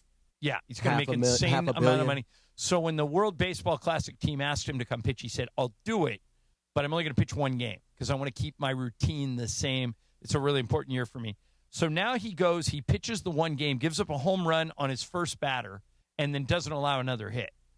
I think, or he may have allowed 1 more hit to that same guy, but he didn't allow another run.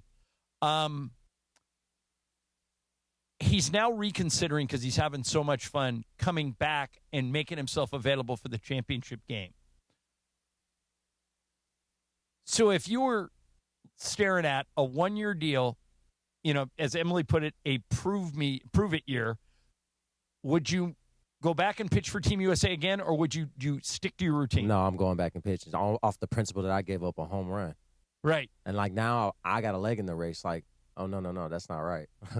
I can't be this, big gun that you're expecting to get during the season on a 1-year prove it deal. And I just showed up on something on my terms and then kind of not blew it, but I kind of gave you a question now, like, oh, maybe. So now I want to go and prove it and give a shutout. So I can be like, yeah, this is why I'm acting like this. But I do think I don't know if he mentioned this, but that what if we moved the WBC to the middle of the season and had it kind of like a longer not spring break, but a longer All-Star break? I feel like more players would tuned up. Yeah. People wouldn't have to break their routines because they'd already be in mid-season. That's not a terrible idea. I'd want to pitch again if I was him. All right. Well, we got a minute here. Let me circle back to what we were talking about with the Lakers. By the way, you sent me a McMenamin tweet. Basically, the synopsis of it is LeBron did not practice today, right? He's still listed day to day. Yes, still listed day to day. He went to the film session, did not participate in practice. So we don't know if LeBron's going to play again tomorrow night. But that is the number one thing that people are asking me about because they know I'm the Laker announcers. They're saying, well, and they always preface it with, like, I don't hate LeBron, but, man, we're better without him. Here's Brian Windhorst this morning talking about how good the Lakers looked with just Luka and Austin when they beat the Knicks yesterday. LeBron James ruled out in the pregame. Now, this is not a commentary on LeBron, but when LeBron doesn't play and Austin Reeves and Luka Doncic do, the Lakers are a better team. Now, J.J. Redick might say to you, give me more time. We're getting better with that trio, and the numbers say that that is true. However, the numbers say that when Luka and Reeves play together, the Lakers are a really good team. They're better defensively, and they're better offensively. When all three of them play together, they're just kind of an average to below average team. All right, so you're J.J. Redick. LeBron is healthy and ready to go back and play. How do you handle it? You're going in the game. You wouldn't change the thing. It's not that I wouldn't change a thing. I just don't like that we ignore the elephant in the room. When LeBron's not on the floor, the usage for Lucas shoots sky high, and then we rely on superhero shots that either work in the pick and roll, where it's like that's exactly how we drew it up, or because Luka's that talented, he can shoot a 1 second left on the shot clock, logo three, and make it look like good offense. However, it doesn't change the fact that the ball's only touching two guys, and then the three other people are defenders and rebounders. So when LeBron's in the game, you have to take one of those defenders out so they look worse defensively, which they are, but by a small margin. It'll be interesting to see if LeBron plays tomorrow night because Minnesota is one of these four teams that is in this mix. It's Lakers, Rockets, Nuggets, Wolves. They're all basically tied. They're all jockeying for position. These games are all huge. The Lakers already have the tiebreaker on Minnesota, but they're a game behind them in the standings. There is a scenario tomorrow, Sue, where if the Lakers win, depending on what happens in the other games, they could be third. Yesterday, they were sixth when the day started. That's how tight the race is. So, JG's got some decisions to make. It'll be interesting to see how he plays it. More Fast Track coming up. Mason and Ireland, Sua in for Mace, ESPN LA. It is Fast Track on Mason and Ireland on 710 ESPN, the all-new ESPN LA app, and always on YouTube at ESPN Los Angeles, driven by Cerritos Auto Square. All right, it is time for Fast Track. Fast Track. Why do more people buy their car at Cerritos Auto Square than from any other location in Southern California? Easy. With 24 dealerships side by side, car shoppers can find the right car at the right price at the right location. Cerritos Auto Square. Learn more at CerritosAutoSquare.com. Time for Fast Track. More Fast Track next.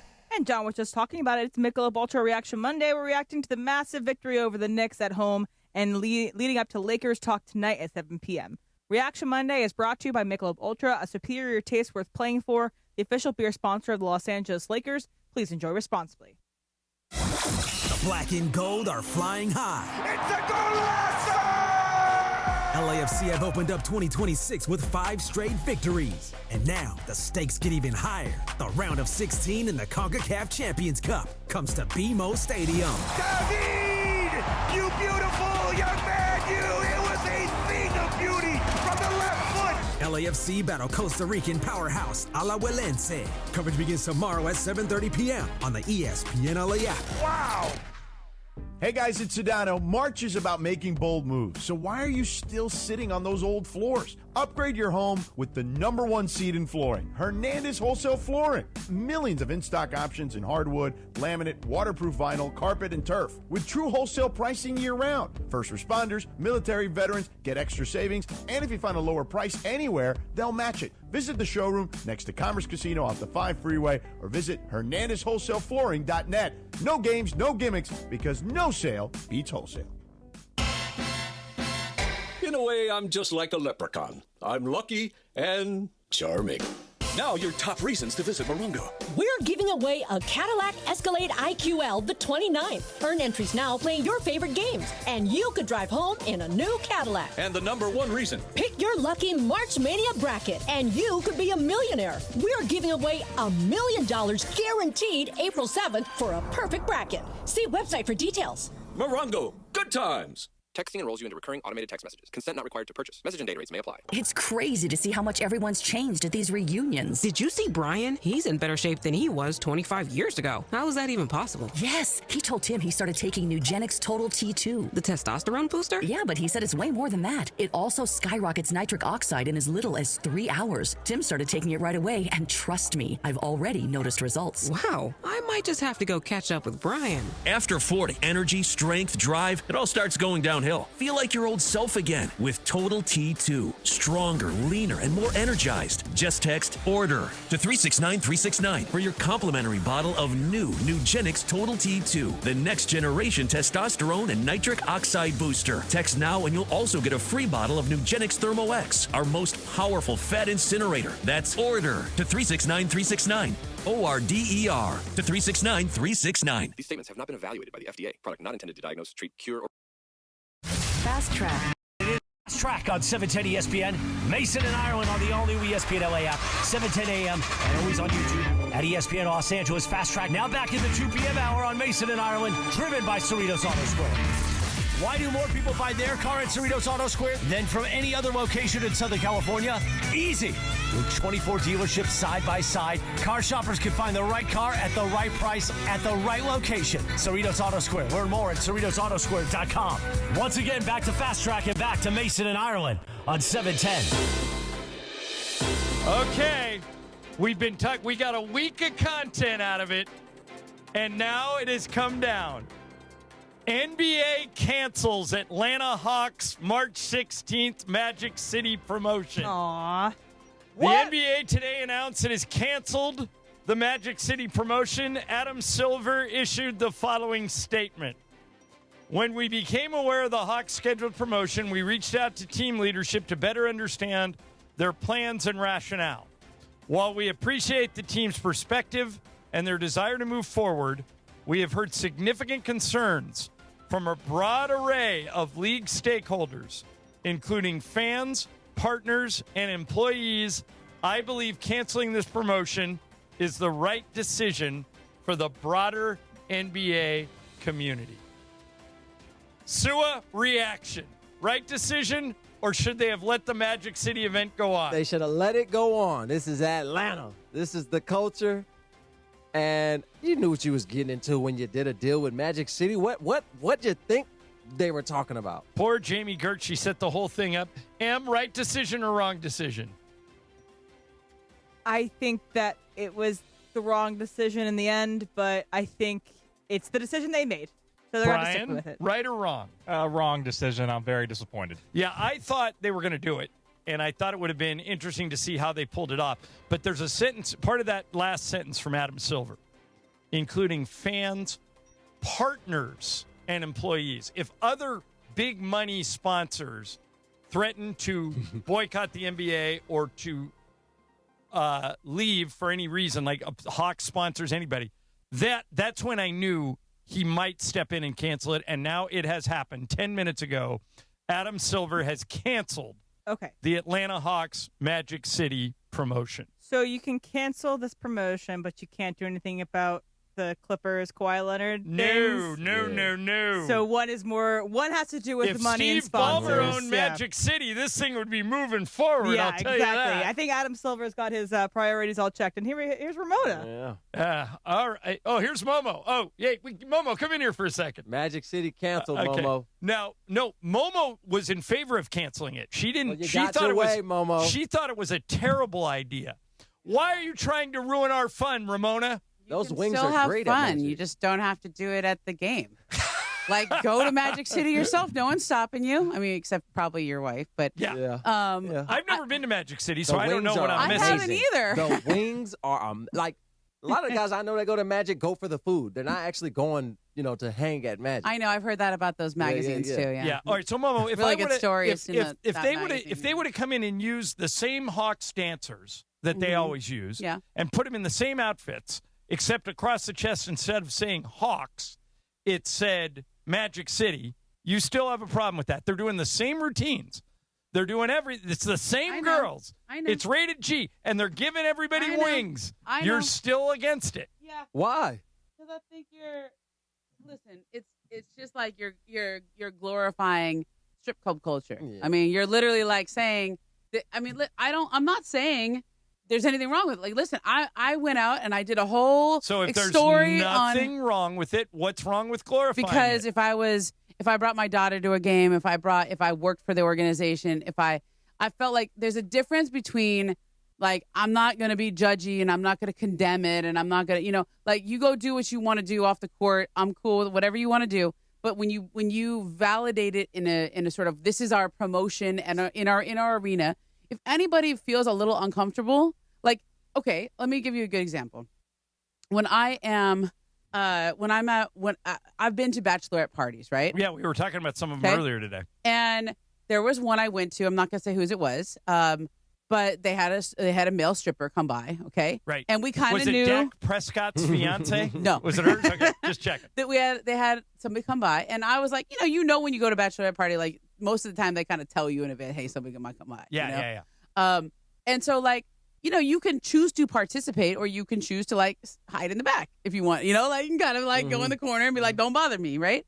But if you're at a game or if you're working for the Hawks, okay, and you feel some kind of way about it, you feel uncomfortable, you don't have you can't get away from that. This is now your organization saying, hey, this is cool. We want everyone to go, like this is part of our city, et cetera. I mean, like in Vegas, I remember when Lamar Odom OD'd at the brothel. Yeah. I went out and I wrote a whole story about it. And I talked to the women who worked there and I learned all about legalized prostitution. I learned about it. But guess what? There's two counties in Las Vegas where it is not legal. Las Vegas and the Reno area. Okay. Mm-hmm. And there's a you don't see like people in the state of Nevada like glorifying the Love Ranch, right? You don't see them having like promotions at. Do you feel a way about ring girls then at UFC events and boxing matches? That's a good point. They serve no role in the fight that's a good or point. the sport. Yeah, they're literally for guys to catcall them. Yeah. And Michael got on me today. But there's a difference between catcalls and sticking, they're gonna be bills in stripping at their the game? G-strings and all Are they that. going to be stripping at the game? No, but it's glorifying this strip club culture, which I think there's a lot of women who are uncomfortable with. Okay, I wouldn't want to feel if I was at ESPN and we decided to have like a Magic City night or whatever. I don't know what the Bob's Classy Lady or whatever. Yeah. What is that? I don't know what the Spearmint Rhino. Hippo. Yeah. Yeah. Okay. Like I would feel a little uncomfortable about that. We're like, oh, okay, like like just like you don't want to know about me going to Thunder from Down Under. Like I wouldn't feel away. I mean, but. I actually would like to hear about how that goes. Yeah, I'd be like, okay, sure. I went there on my bachelorette party. We did. It was fun. But like, I wouldn't say, hey guys, let me endorse Thunder from Down Under and have them come do a promotion here at the radio station. Well, the bottom line is, I thought feel if they had great burgers, I'd be like, I'm staying for the burgers. What about if the dudes came in here in a G-string? If they're serving the burgers, I'm staying for the burgers. Yeah, they bring in those wings because those Magic City wings are supposed to be pretty good. Like, look, if they want to have Magic City wings at the games.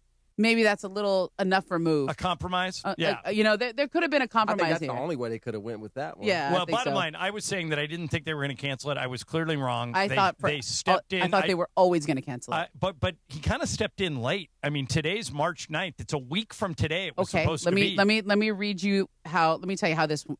I can just read this as a professional person who does this. Okay. Right. I think they were giving the Hawks every opportunity to cancel it themselves. Interesting. Okay, because the release finally went out today. With the NBA cancels Atlanta's promotion. Right. In other words, we gave them a week to see the light, and they didn't do it. Interesting. All right, hey, so since you're here, I didn't know I was going to see you today. What's up, Tua? What's up? Ramona, what should J.J. Redick do with LeBron? I mean, now clearly the Lakers have a sample size of more than 10 games that they're a little better when they have Luka and Austin, but not LeBron. But now LeBron is not going to be hurt for the rest of the season. He's coming back. He's such no, he wasn't there at practice today. I saw the tweets. He might not play tomorrow night, but I'm saying he'll come back. Yeah, at some when point. He's ready to come back, how do you handle it? You stagger the minutes. You start all three of them, and then you stagger the minutes. You play him with the bench more often than you usually do. Because 4 minutes to go in a tie game, LeBron's on the bench. He says, JJ, I'm ready. Put me in. What do you do? Put him in. You sound just like me. It's still LeBron James. Come on, man. That's what I think, too. What are we doing here? These guys, I don't think this. I honestly don't think that the sample size is large enough for them to have figured it out. Austin hasn't been 100% right the whole time. They only have like 15 games. Yeah, together it's not that between the long. three of And them. Austin is a good basketball. So what ends up happening when LeBron comes back is that Austin eats last. Yeah. Okay. Which shouldn't happen. Eh, I feel like Depends. he should be the second option with LeBron being the third. If you want to keep all three of them on the court at the same time for as long as you possibly can. Yeah, because Austin has learned how to play off the ball more than LeBron has, right? LeBron can play off the ball. Yeah. And he does go stand out in the corner, and he's like he can just be a 3-point shooter. But LeBron is still. I'm with you, John. I don't know. I think people are crazy if they don't appreciate LeBron.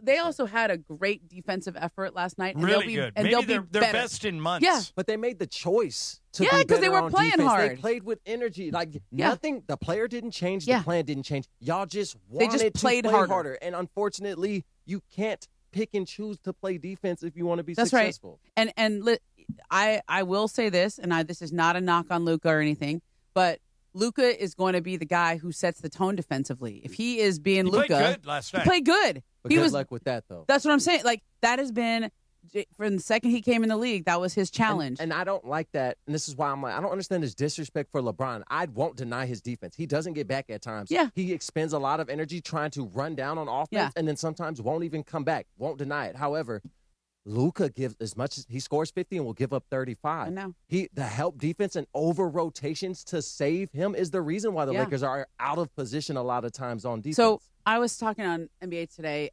When that's why I like radio so much better than TV in a lot of ways. Because there's not some producer in your ear yelling, rap. Yeah, rap, like this is rap, a get whole out, discussion. no This is the whole time, thing. Get out. When Steph Curry first came into the league, he sucked on defense. People Right. would target they would him. go And he at had- him in he the had pick and bad roll. ankles. Nobody Bad knew if he could ankles. Call him last. to the top in the pick and roll. Yeah. And I'm not saying he's good now, but he is not bad.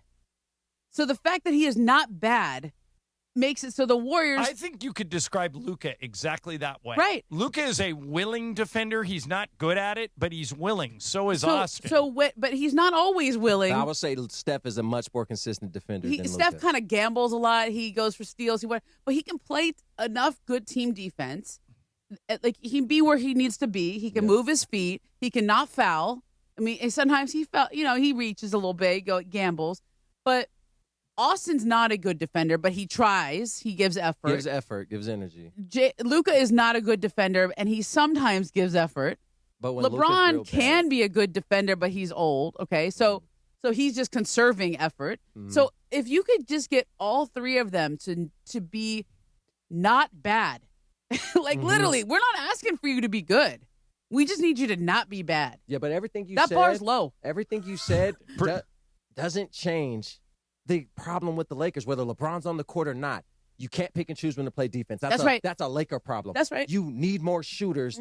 That's a Laker problem. But Luke You need a Kennard's big been man. great. Luke Kennard has been great. John, I think Luke Kennard has been like the revelation of the last couple weeks. It's my favorite trade that the Lakers have done in the last 3 years. I mean, other than Luka. Yeah, that one. That was pretty good. Yeah, Yeah, but I've been. He's been great, and I knew he would be. I've been begging the Lakers to go get him for 2 years. He's exactly what we need. Somebody that you cannot leave open at three, and he opens it up for everybody else. Is he shooting 50%? Just by his presence, Like he opens up the floor. And he's another guy that's not a great defender, but he's willing. Right. As long that's how he's literally JJ Redick. Like that's Can we JJ Redick's start career. Jackson Hayes? I think that may happen. Can that be a consistent thing? You know what's interesting, Sua, is Jackson Hayes has been finishing lately, even though DeAndre Ayton started. And last night, or yesterday, it was during the day, DeAndre Ayton played his best defensive game in weeks. I mean, in Feeling weeks. that pressure. Yeah, so it worked out. Are you looking at the marathon? We were just talking about that. It's the greatest finish I've seen in a long I've time. never seen a photo finish at a marathon. Have you? I've never seen a photo finish like that. And I mean, the story of the guy who won it is amazing. Like a high school cross country coach. It's great. So good. It's great. You want to hang around or you got to go? I can hang around. I got to record something, but I can do it during the break. We'll do one more segment. If you want to, you can play Game of Games. All right. Momo's here. Sua Craven's filling in for Mace. Emily's here. Brian's here. Game of Games coming in about 10 minutes. It's my game. Coming up next, I want to ask you guys, is it okay to lie in order to get a job? I'll explain coming up next. First, let me tell you about the law offices of Jacob and Marani. Everybody knows Jacob is our buddy, and he's got a new phone number that you should remember. 800-345-6789. 800-345-6789. Or you can go to calljacob.com. But when you get in an accident, you're disoriented, you don't know what to do, just call Jacob. 800-345-6789. He'll walk you through everything. If you were hurt in an accident, don't let the insurance company minimize what happened or try and pin it on you to save money. Jacob's team will fight for you. And here's the best part. You only pay if he wins. If he doesn't win your case, you don't have to pay him a dime. So you got nothing to lose. 800-345-6789. The law offices of Jacob Emrani, ESPN LA. DeMarco and Travis have taken over Afternoon Drive. And the first time I passed Jay-Z at the Coliseum when he was at the game, I almost socked him out of pure jealousy. Weekdays starting at 3 p.m. So tip or no tip with your significant other having a celebrity hall pass? Hell no. No tip. Absolutely not. If the question was ever brought up, that'd be the end of it. Hell no. But if you want to negotiate, if you need is it celebrity pass? If you have a celebrity hall pass that you need, okay, you can have it. But then I get two.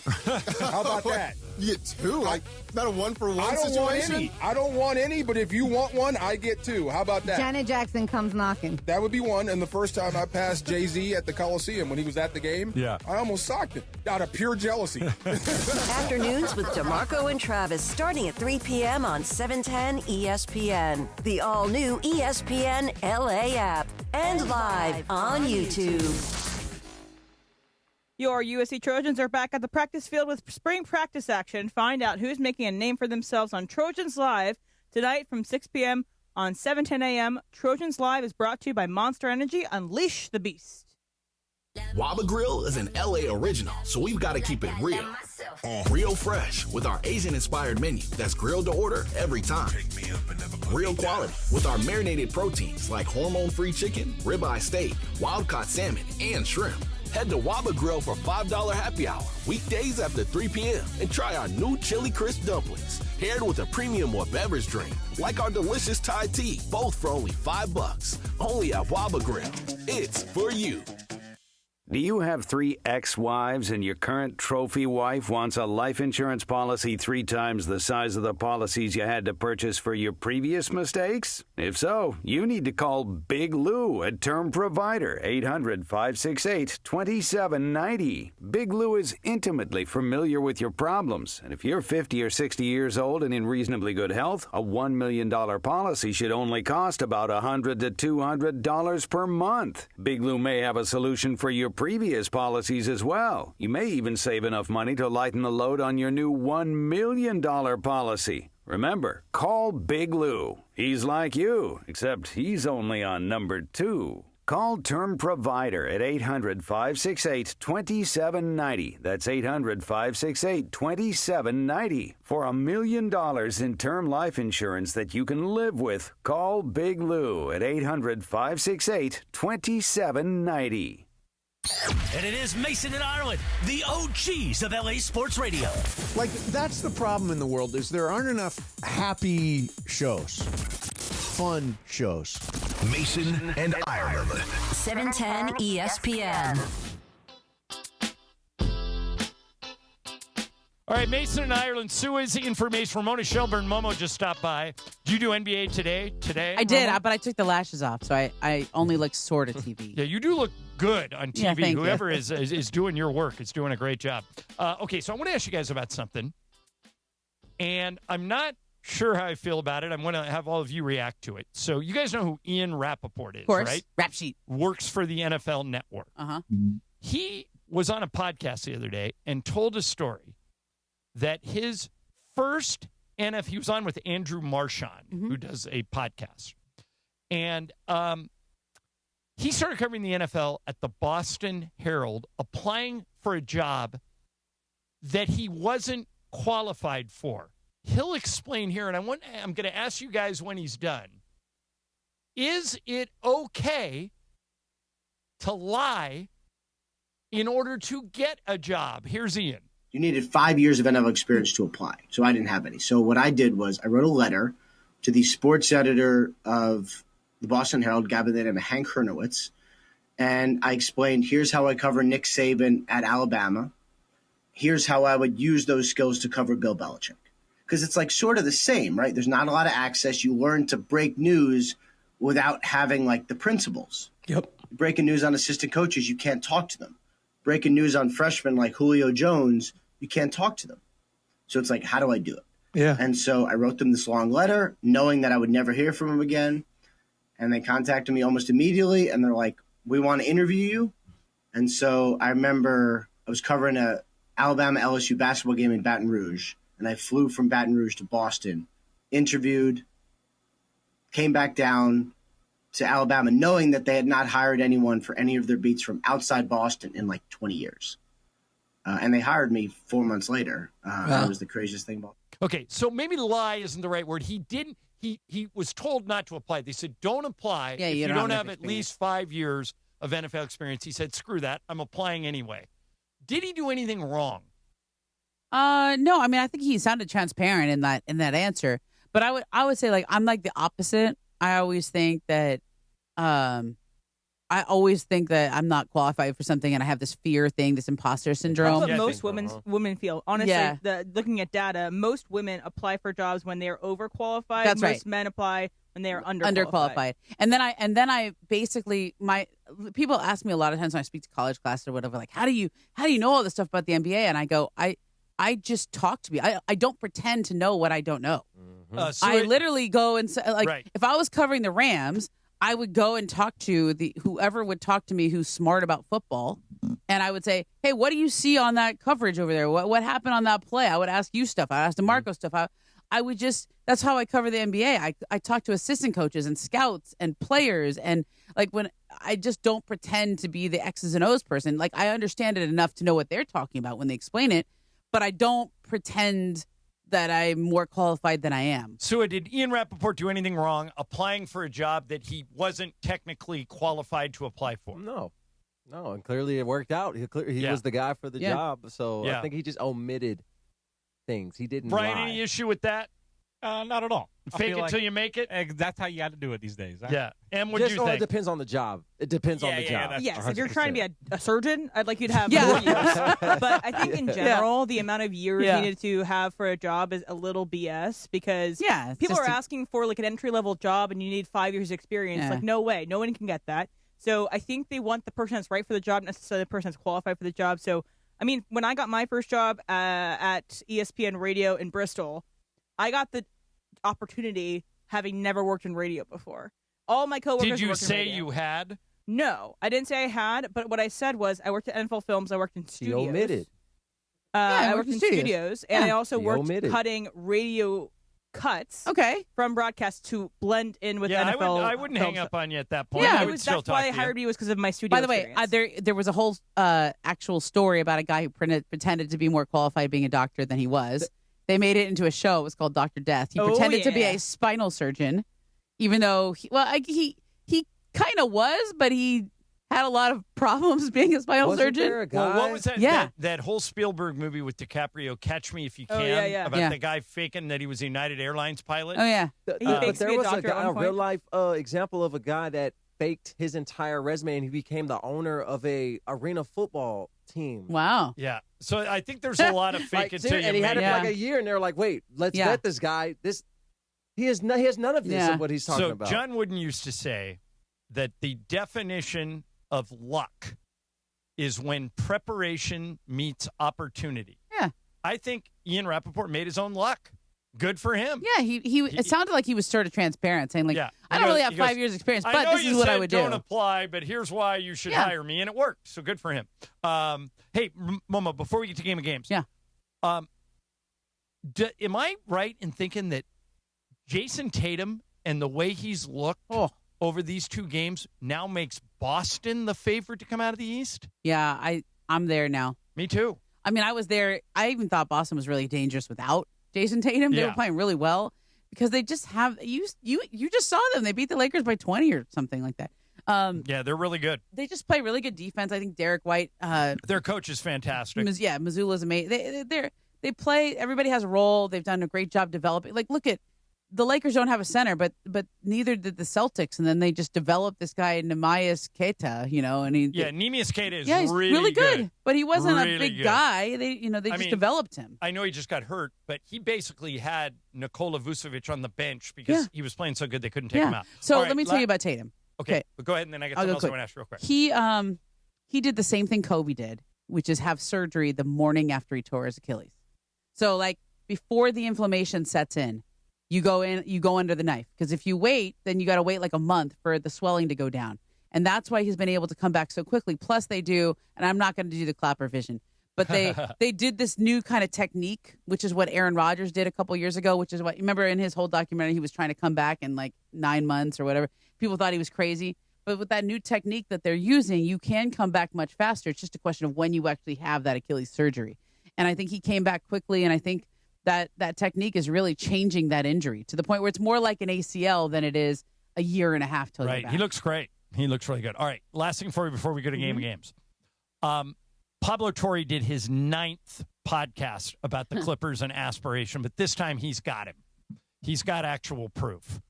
And he has a signed affidavit by 2 whistleblowers under the penalty of perjury that say the Clippers, this money, this $30 million that aspiration put in this account was specifically to pay for Kawhi Leonard. See, I still don't think he has them. Okay, so let me play this. I think that's their opinion. Okay, let me play this. This is Amin Al-Hassan at his last podcast reading exactly what he's got. Other examples of aspirations fraud. A, Los Angeles Clippers $32 million escrow account. In June 2022, Aspiration reached a $32 million agreement with the Los Angeles Clippers to create an escrow account and draw on the funds to purchase specific carbon offsets from specific projects on behalf of the Clippers to offset their emissions. Aspiration used only $1.4 million to purchase carbon credits pursuant to the agreement. Of the $20 million that Aspiration drew from the escrow account, most was used to pay for carbon credits to satisfy other agreements, either for past agreements with the Clippers or to satisfy agreements with other customers, and to pay for Aspiration's operating costs, and even to pay Clippers forward Kawhi Leonard an incentivized bonus to circumvent the NBA salary cap, disguised as an organic marketing sponsorship agreement. That's a smoking gun, ladies and gentlemen. Okay, so he's got 2 different whistleblowers signing that document. In other words, people under the penalty of perjury, they could go to jail. Still their opinion. Right, but why would they lie? I'm not saying it's a lie. I'm just saying that, it's still their opinion that the contract that they gave to Kawhi is to circumvent the salary cap. Unless you have something from the Clippers who are saying this is to circumvent, you know what I mean? This is to be used. You still don't think they've got them? I still don't think. I think it's still the same stuff. I mean, it's better than an anonymous source, but I still think it has to come from the Clippers. It has to come from that side. It can't be a former Aspiration employee's opinion of what that money was for. Why do you think so many people, particularly fans, don't care? It's not that they don't care. They definitely cared. It's the same thing when you cover a court case. People care about Chauncey Billups, but it takes a long time for the process to play out. Okay. So I think I think people look at it on John, and they kind of just assume this stuff goes on. That's what Sua said. Right? Yeah, that's what that was Sua's take on it. I mean, I still think it's a really big deal if the NBA can prove that the Clippers did this. All right, coming up next, Momo will hang around for Game of Games. I'm going to make Momo an early favorite. Okay. Because this game is about the Brady Bunch, and my guess is Momo has seen more Brady Bunch episodes than any of the 3 of you. But Emily might have. We will find out next. Mason and Ireland, ESPN LA.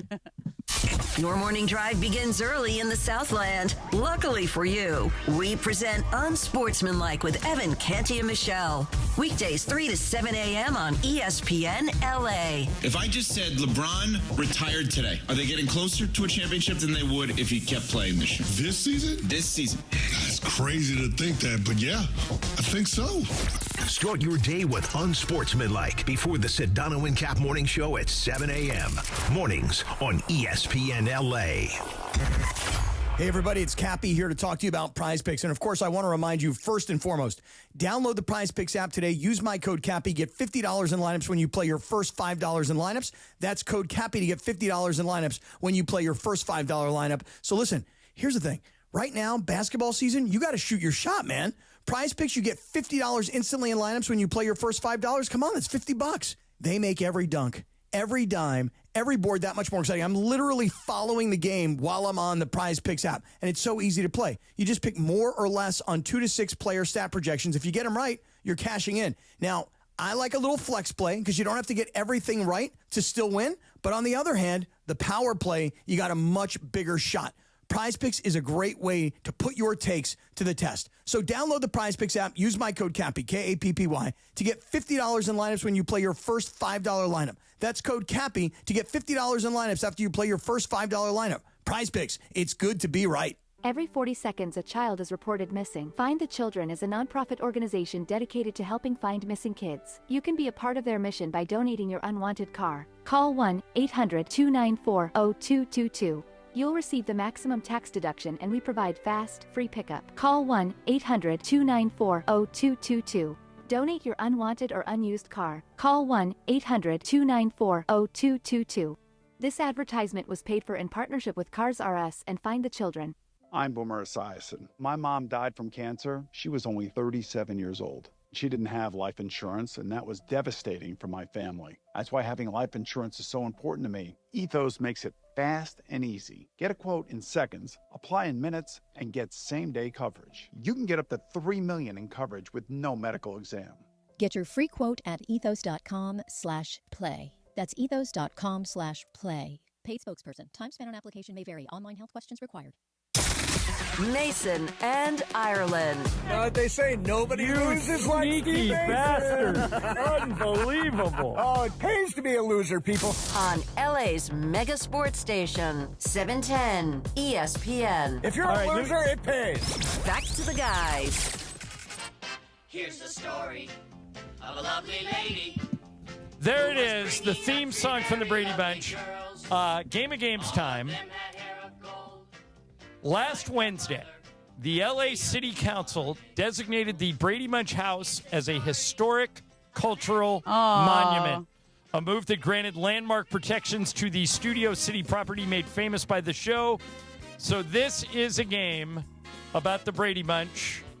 4 players: Brian Cohen, Emily Hebel, Sua Cravens, and Ramona Shelburne. Here Let's go. we go. All right. In a famous episode, Joe Namath appears on the Brady Bunch after he hears that one of the Brady boys was dying. Namath comes to the house only to find out this was a lie because the boy told all of his friends he knew Joe Namath and had to come up with a ruse to get Joe Namath to come to the house. Which Brady boy faked that he was dying? A, Bobby, B, Peter, C, Greg. BC, Bobby, Peter, or Greg? Peter. Emily. Greg. Sua. Peter. Ramona. I think it's Bobby. It is Bobby, and Momo is on the board. I think I know this episode. Hey, John, you could have made up these names, and I would not get Bobby's it. the youngest one. Well, Okay. I thought you said you had seen it. Not since I was a child. Okay, here we go. Alice was the Brady's housekeeper. All right? I love Alice. She had a boyfriend who appeared several times over the years. This one. Okay. Named Sam. Okay. All right? Sam was Alice's boyfriend. What was Sam's occupation? Ooh. A, bus driver. B, butcher. C, school principal. Ooh. Emily, bus driver, butcher, or school principal? Show me bus driver. All right. Sua. Bus driver. Ramona. I'm going to go with butcher. Brian. It is Butcher. It is Butcher. Oh, you knew. How do you know that? Okay. But, I like the show. Okay. So, Emily and Sua are still alive for Lucky Loser. You know about Lucky Loser? Yes. Okay, I here we think go. that's what I'm shooting for today. All right, the next one. The Bradys had a singing group, the Brady Six, and they were recording a song one day when one of the kids' voices cracked. They then came up with a new song, A Time to Change, about when your voice cracks. Oh, wow. When it's time to change, you've got to Which kid's voice cracked? A, Greg, B, Peter, C, Marcia. Sua, Greg, Peter, or Marcia? Peter. Ramona. Ooh. Greg, Peter, or Marcia? I think it's Greg. Brian. I think it's Peter. Yeah, it's either Peter or Emily. Greg. Marcia. It's Peter, which means Sua's on the board. Brian is tied Ramona. And Emily, you're still alive, Dang. and I think I know which way you're going. All right, next one. Momo, this one coming to you. All right. There is an episode where Greg was a Pony League pitcher and became convinced he was heading to the major leagues. Okay. He stopped doing everything else, including his homework. Mike Brady called on one of his clients, a famous Dodgers pitcher, to come visit Greg and set him straight. Who was the Dodgers pitcher? Ooh. A, Don Drysdale. B, Sandy Koufax. C, Don Sutton. Drysdale, Koufax, or Sutton, Momo? I'm going to go with Drysdale. Okay, Brian. Drysdale. Emily. Sutton. Sua. Koufax. It's Drysdale. Yeah. Ramona has 3. Brian has 3. Sua has 1. Emily still alive for lucky loser. All right, here we go. This one going back to BC. In another episode, Peter Brady joins the school glee club, leading his pee-wee football teammates to bully him and call him a sissy. Oh. A famous Rams defensive player shows up to teach Peter that tough guys can sing, enjoy music, and play football all at the same time. Who was that famous Rams player? Come on, Tua. You know this. A, Merlin Olsen. B, Deacon Jones. C, Rosie Greer. Merlin Olsen, Deacon Jones, or Rosie Greer? Brian. Deacon Jones. Emily. Merlin Olsen. Sua. Rosie Greer. Ramona. I think it's Deacon Jones. It is Deacon Jones, and this is turning out to a battle between Brian and Ramona. Each have 4. Sua has 1. Emily, zip. Let me see if Sua's still alive I knew it was here. Deacon. I don't know why I 1, chose 2, that. 3. Oh, yeah, you're still alive. There are 4 left. You're just trying to make up ground. I know. This Okay. happens. You All right, fall I'll behind. make Brian and That's Momo what I go do. first. That's what I do all the time. Okay.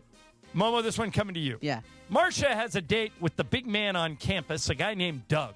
Okay. But a couple of days before the date, Marcia breaks her nose and Doug cancels the date. How did Marcia break her nose? A, she fell down the stairs. B, she walked into a sliding glass door. Or C, she got hit in the face with a football. Momo fell down the stairs, hit a sliding glass door, hit in the face with a football. Which one is it? I think it's the football. Okay, Brian. Hitting the nose with a football. All right, Emily. Glass door. Sua. Football. It is a football. I remember that episode. Yeah. Everybody's still alive. All right, here we go. Em's trying to lose? Yeah, she's All trying right. to get in on a lucky loser. All right, Brian, this one coming to This you. is tough, Brian. You don't let up.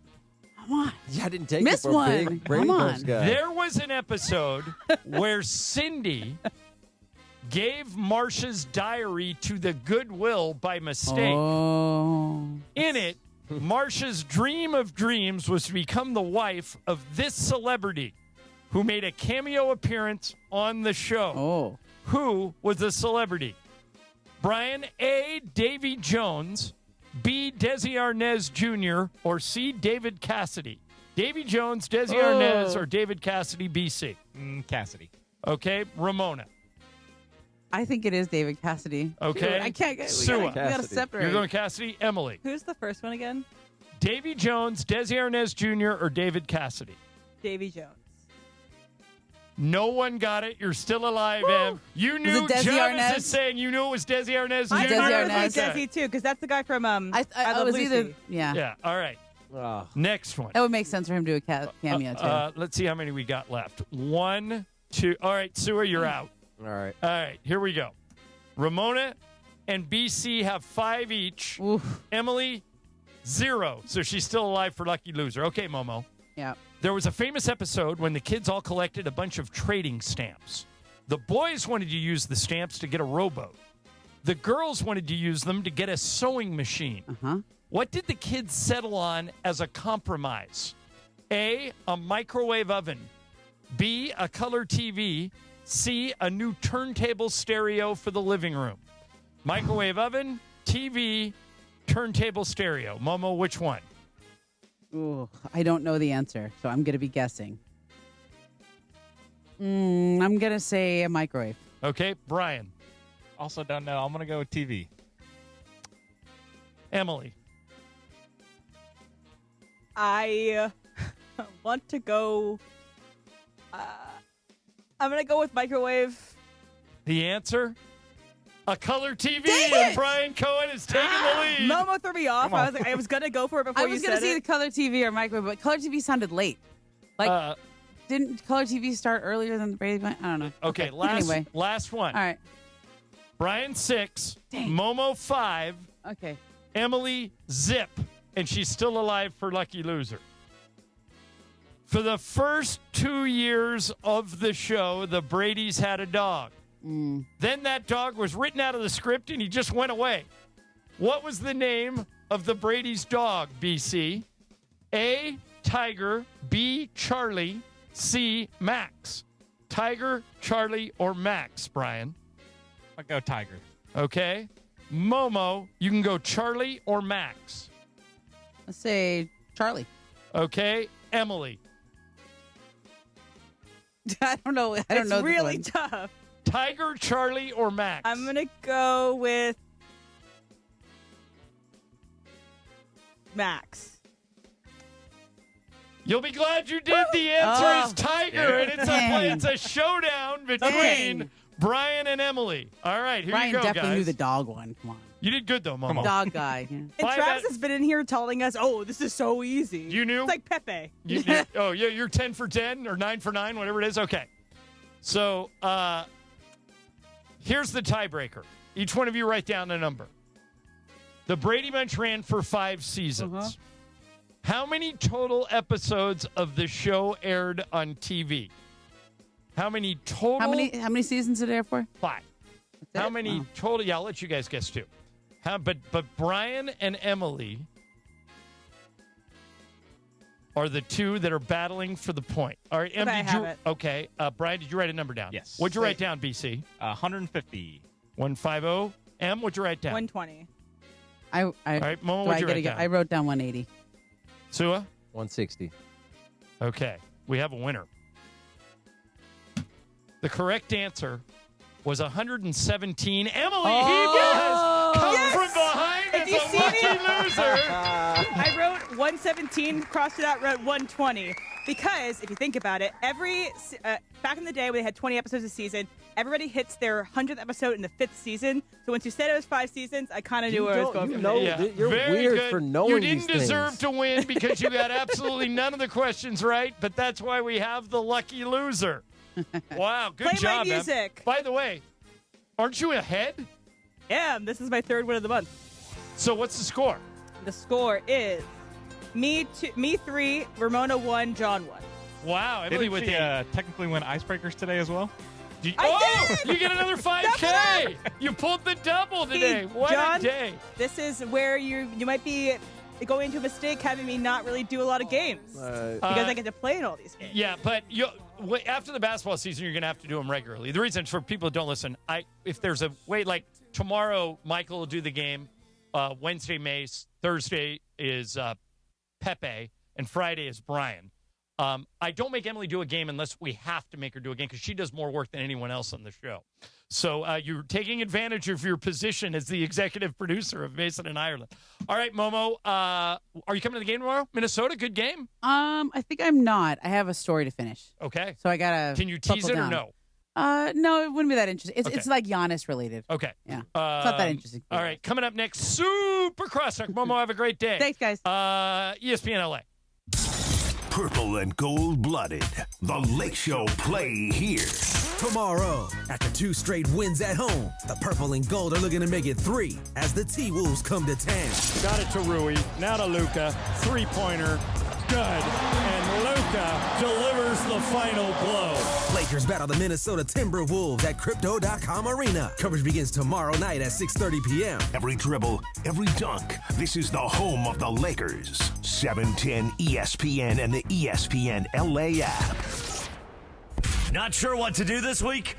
The answer is always Cosm. Here's your Cosm calendar for the week of March 9th. If you're ready for some real baseball, Cosm brings you all the action of the World Baseball Classic Monday with Mexico taking on the USA. First pitch at 5. Tuesday at 4, the LA Kings travel to Beantown to face off against the Bruins. And Saturday, the Nuggets roll into LA to face the Lakers. Tip-off is 5:30 throughout the week. Check out Mystery by Cirque du Soleil. Reimagine in the Dome on a massive 87-foot wraparound LED display. How about something really fun? Willy Wonka and the Chocolate Factory is outstanding family fun, and have your mind blown watching The Matrix in shared reality. There's also a full menu of local food favorites, craft cocktails, and beers to enjoy at all the games, movies, and events. And the Cosm Deck offers incredible views and ambiance for date nights. Visit Cosm.com right now for a list of all events. That's Cosm.com, and that's your Cosm calendar for this week.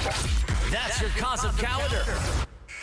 What if your instincts could pay off? With Robinhood Prediction Markets, you can put your sports IQ to work on the games you know best. It's not you against the house. It's you participating in a live market.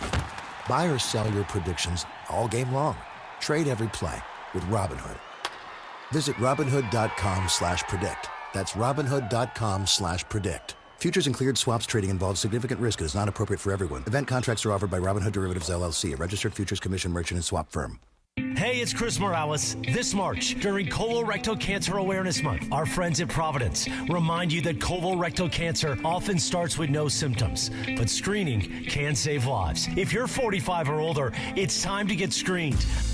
Providence brings together the best minds in cancer care, keeping you in the game with trusted, compassionate support. Take control of your health. Learn more at providence.org/SCA colonoscopy. Providence, caring with compassion in Southern California.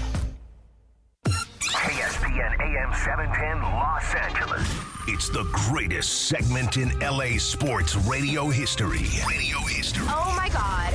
When the shows come together for magic on the radio. It will only grow stronger. Super Crosstalk. It's time for Super Crosstalk. Woo, woo, woo, woo. Is that bad? That happens. Yeah. Goes Full house. Travis Rogers, DeMarco Farr, and Marcus Grant all in the building. What's up? All right. Who of the three of you, are any of you watching the World Baseball Classic? I am. Okay, Bits so and 2 of the pieces, 3. All right. yes. So Sue and I were just talking about it. The Dominicans look unbeatable. The Americans look unbeatable. The Japanese look unbeatable. Who's winning this thing? I would have said the Americans when this tournament started, but man, the Dominican team is so ridiculous. good. That team's an all-star team on its own. I don't see, Trav, how any of the three lose. I mean, they're going to play each other, we're going to find out. We're going to find out. I think I take the Japanese because I think that they want it a little bit more than everyone else. I think That's their what pitching. Busteroni said. I think their pitching may be slightly deeper once you get past those top line guys, but I wouldn't put a ton of money on it. I think it's almost like if you could have a three-way coin flip, it's a three-way coin flip. DR is so D-Far, you want to take the Americans just to make it a fair fight? No, I'm taking the DR. I'm having a blast watching them play. DR is so good. I thought they loaned players to the Netherlands. Right. But I told Travis, I didn't know that was Pujols. Yeah. My God, has he gotten big? Well, he always was kind of big. But now he's big. My God. But yes, I'm taking the DR. It's the energy in those Miami games is off the charts. So just the place is rocking. It's awesome. The city of Miami economy must be booming. Oh, right yeah. now. Oh, yeah. The club scene must be. They're probably boating in just shipments of drinks and everything. Yes, it's everything. Good. It's everything. Well, the USA and Mexico are playing tonight. Right? They're playing 5 o'clock. They're playing in Houston. I'm sure the crowd in Houston is going to be popping. You for think? that. Well, there's a lot of. I used to work there, and so did you, Trav. Yeah. There's a very, very heavy Hispanic population in Texas, Southeast Texas. And skiing's tonight, too, for the Americans. It's as good as you get. Be the visitor. The reason why I think the Americans might be in trouble is once you get past skiing's, now that Scooble has gone back to the Tigers, I wonder if, let's say they have to play both Japan and the DR. Skiing's can only pitch one of them. So then who pitches? I don't think Logan Webb is necessarily putting fear into the hearts of the other teams. Logan Webb's pretty good. Like, I would not just pass on Logan Webb right out of the chute. And I put it this way. If he's going up against anybody other than Yamamoto, I think he's got just as good of a chance as anybody else. Yamamoto may be the equalizer on the Japanese side. I'll be honest, I don't the Dominican pitching I don't know quite as well as some of the others, but Logan Webb is legit. Logan Webb is the he's the new comfortable 0 for 4 guy. Yeah, right? Like right. he's not.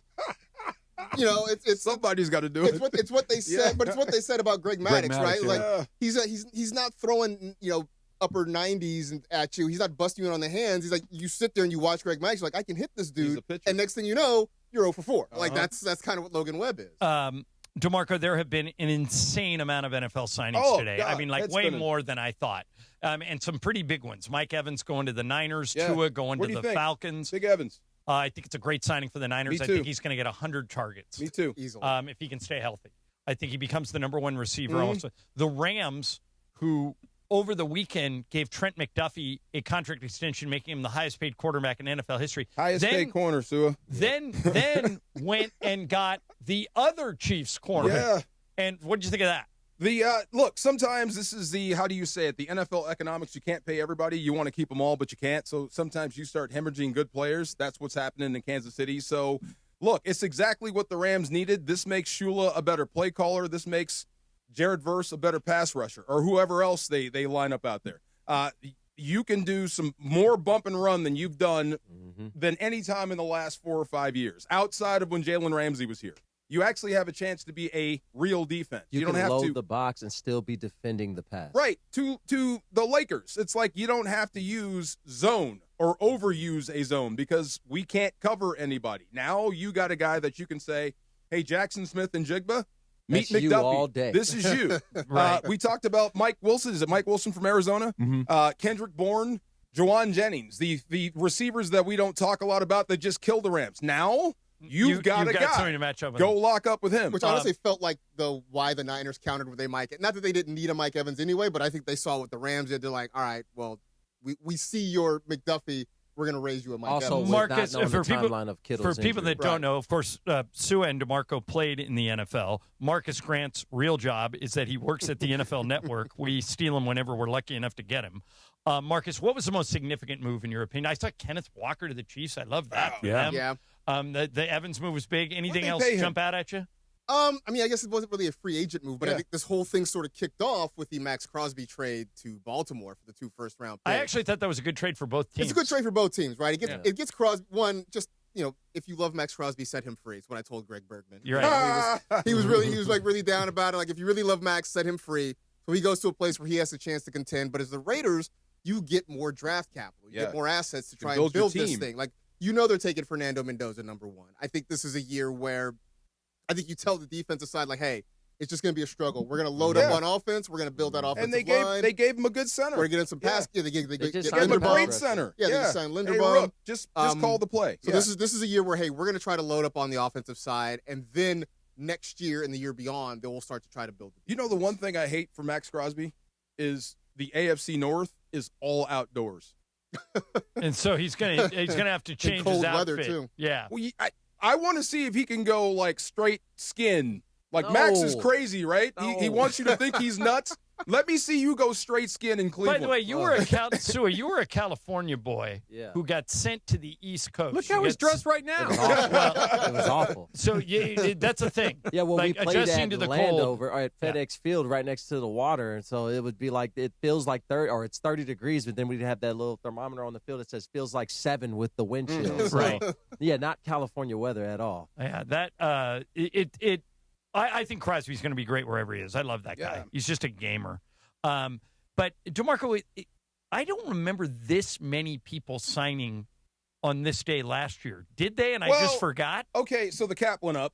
That's number one. Okay. And there's moves to be had. And it's always some sort of screwball year where there's years where nothing happens, and then there's years where things like this happen. It's just NFL economics. What'd you guys think of Malik Willis? I mean, that's a lot of money for the Dolphins to pay a guy that has 3 career starts. I was going to say, what we've seen, not so bad, but I don't know, man. Like, to go on a total flyer with not a lot of information on whether or not he's going to be a NFL quality starting quarterback, and you're paying him like an NFL starting quarterback, that doesn't fill me with a lot of confidence. You liked it, right? You liked the Malik they Willis have signing. the reports. His OC, the writing was on. The moment they announced That was the head coach of the Dolphins. I said, well, Malik Willis, welcome to your new that's your team. That might be what happens with Mike LaFleur in Arizona, although they signed, Gardner Minshew? Yeah, they said they're going Jacoby Brissett. You can't do both B-level quarterbacks, right? You can't have two B-level guys. I wouldn't think so. They're going to get Garoppolo? Oh, no, I think they're going to go Brissett and Minshew, and it's like, hey, let's just be 1-16. Okay. Brissett's already there. Okay. Well, you can't bring in two B-level guys. By the way, if Jacoby Brissett becomes available, Sua had a great. The Rams should go get him. Get a preferred backup. He's perfect for a backup. Where's Garoppolo? If he goes to Arizona. If he goes to Arizona, go get Brissett. Just sort of swap. Brissett played his. I liked Brissett when they played. He played his butt off just in Arizona. He put up massive numbers, and they'd lose by 13 points every week. Yeah. That was exactly what it was. Which is what's going to happen this year if that's the quarterback. He was avoiding machine gun rushes, keeping bringing in Brissett doesn't answer the question or the elephant in the room for the Rams, which is when is Stafford done? Which is why I think this year they're going to draft Mekhi. Because Mekhi Lemon at 13. Oh, a receiver. Because that then allows you, who you haven't extended or dedicated long-term plans to, allows you to move up, maybe navigate a Puka trade in the future. Do you know Mekhi Lemon? Yeah. What the hell was with that press conference? He's a California kid that what doesn't is that? like cameras. He doesn't like cameras? Well, if we're talking about the way he speaks, that's just California vernacular. I can go grab you a dude right now from the street. That's thing. sound. DeMarco, can I tell you something? We had him on this year, Mekhi Lemon, and he was great. But Mekhi is a guy that at USC you couldn't promote him the way you wanted to because he's not this in front of the cameras. He's like, I just want to play football. Introvert? Oh, okay. Introverted, but also because he's a California kid, he's light-skinned, he has long hair. Yeah. I got the same thing when I got drafted to the Redskins. You're going to have a bunch of preconceived notions about how you think I'm this, that, and the third off of the way that you just don't like how I talk. So now you have a made-up perception of my character because you haven't heard somebody like me. But if Mekhi goes back to his hometown, there's a million people talking like Mekhi. Bro, Isaac Bruce didn't say a word to us for like the first 4 years. I could care less what you do. I love the way he plays. I just didn't know. Like, is he trying to like sell a rap album or is that just him? I think that he just had a moment where he was like, I don't like this, and just turned on the blinders. Was like, I'm just going to answer questions. It was a little strange, but it wasn't that bad. Yeah, I've seen way worse. I think the guy's the next time on Ross Brown. It's just combine brain. But just consider the combine is so stupid. DeMarco, I know what you're saying. It was weird. It's a job interview. Just consider this: the combine, all this stuff. It's really a job interview, and I'm just curious. Like, what the hell was that? I had somebody say my interview could have went better because I wore a beanie to a formal press conference. Do you? Man. It's like, well, we got questions about his off-the-field stuff because that beanie he wore just didn't rub me. What does beanie mean? What were they worried about? What are we talking about? I need to know I can't tackle now that I wore a beanie? Letter perfect, and I went undrafted. All right, Travis and DeMarco coming at you next. Marcus Grant sitting in with them. Sua, thank you, man. This was fun. Thanks for having me on. ESPN LA. And it is the 15-minute mark right here on 710 ESPN. On the all-new ESPN LA app and on YouTube at ESPN Los Angeles. The 15-minute mark on 710. Fueled by Valvoline Instant Oil Change. You know, in that time it took to hear your favorite takes and all that fun and frivolity, you could be pulling out with a fresh oil change. No waiting, no appointment, just in and out in about 15 minutes. Bam! So you've got more time for what matters. Visit SoCalOilChange.com. In just 15 minutes, you can boost your vehicle's performance and save money while doing it. Visit SoCalOilChange.com now for value pack coupons and keep your car and your wallet running strong. The 15-minute mark on 710, made possible by Valvoline Instant Oil Change. Hey guys, it's Cappy here, and let me tell you something you should do. You should book your annual eye exam at VisionWorks. It's not just about your sharper vision, it's about catching potential health issues early like glaucoma, diabetes, or hypertension. Look, I did it, you should do it. I know you're busy, they'll work with you on evenings or weekends. I went to the Santa Ana store, had an amazing experience. That peace of mind, it's totally worth it. If you haven't had your eyes checked yet this year, now is the time, and VisionWorks makes it simple. Hey, Ty Pennington here, back teaming up with Pechanga Resort Casino to give away another brand new house. Imagine yourself in an amazing, fully furnished, multi-million-dollar home in beautiful Orange County. All you need to do is play your favorite slots or table games at Pechanga Resort Casino. It's that easy. Visit Pechanga every Saturday to activate your entries for a chance to win a lucky key to the May 30th grand finale. I'll see you there. Progressive knows there's no one more important to your team than your pet. They're like your top draft pick. And it looks like Chuck has selected Pepper the Corgi. Both pick their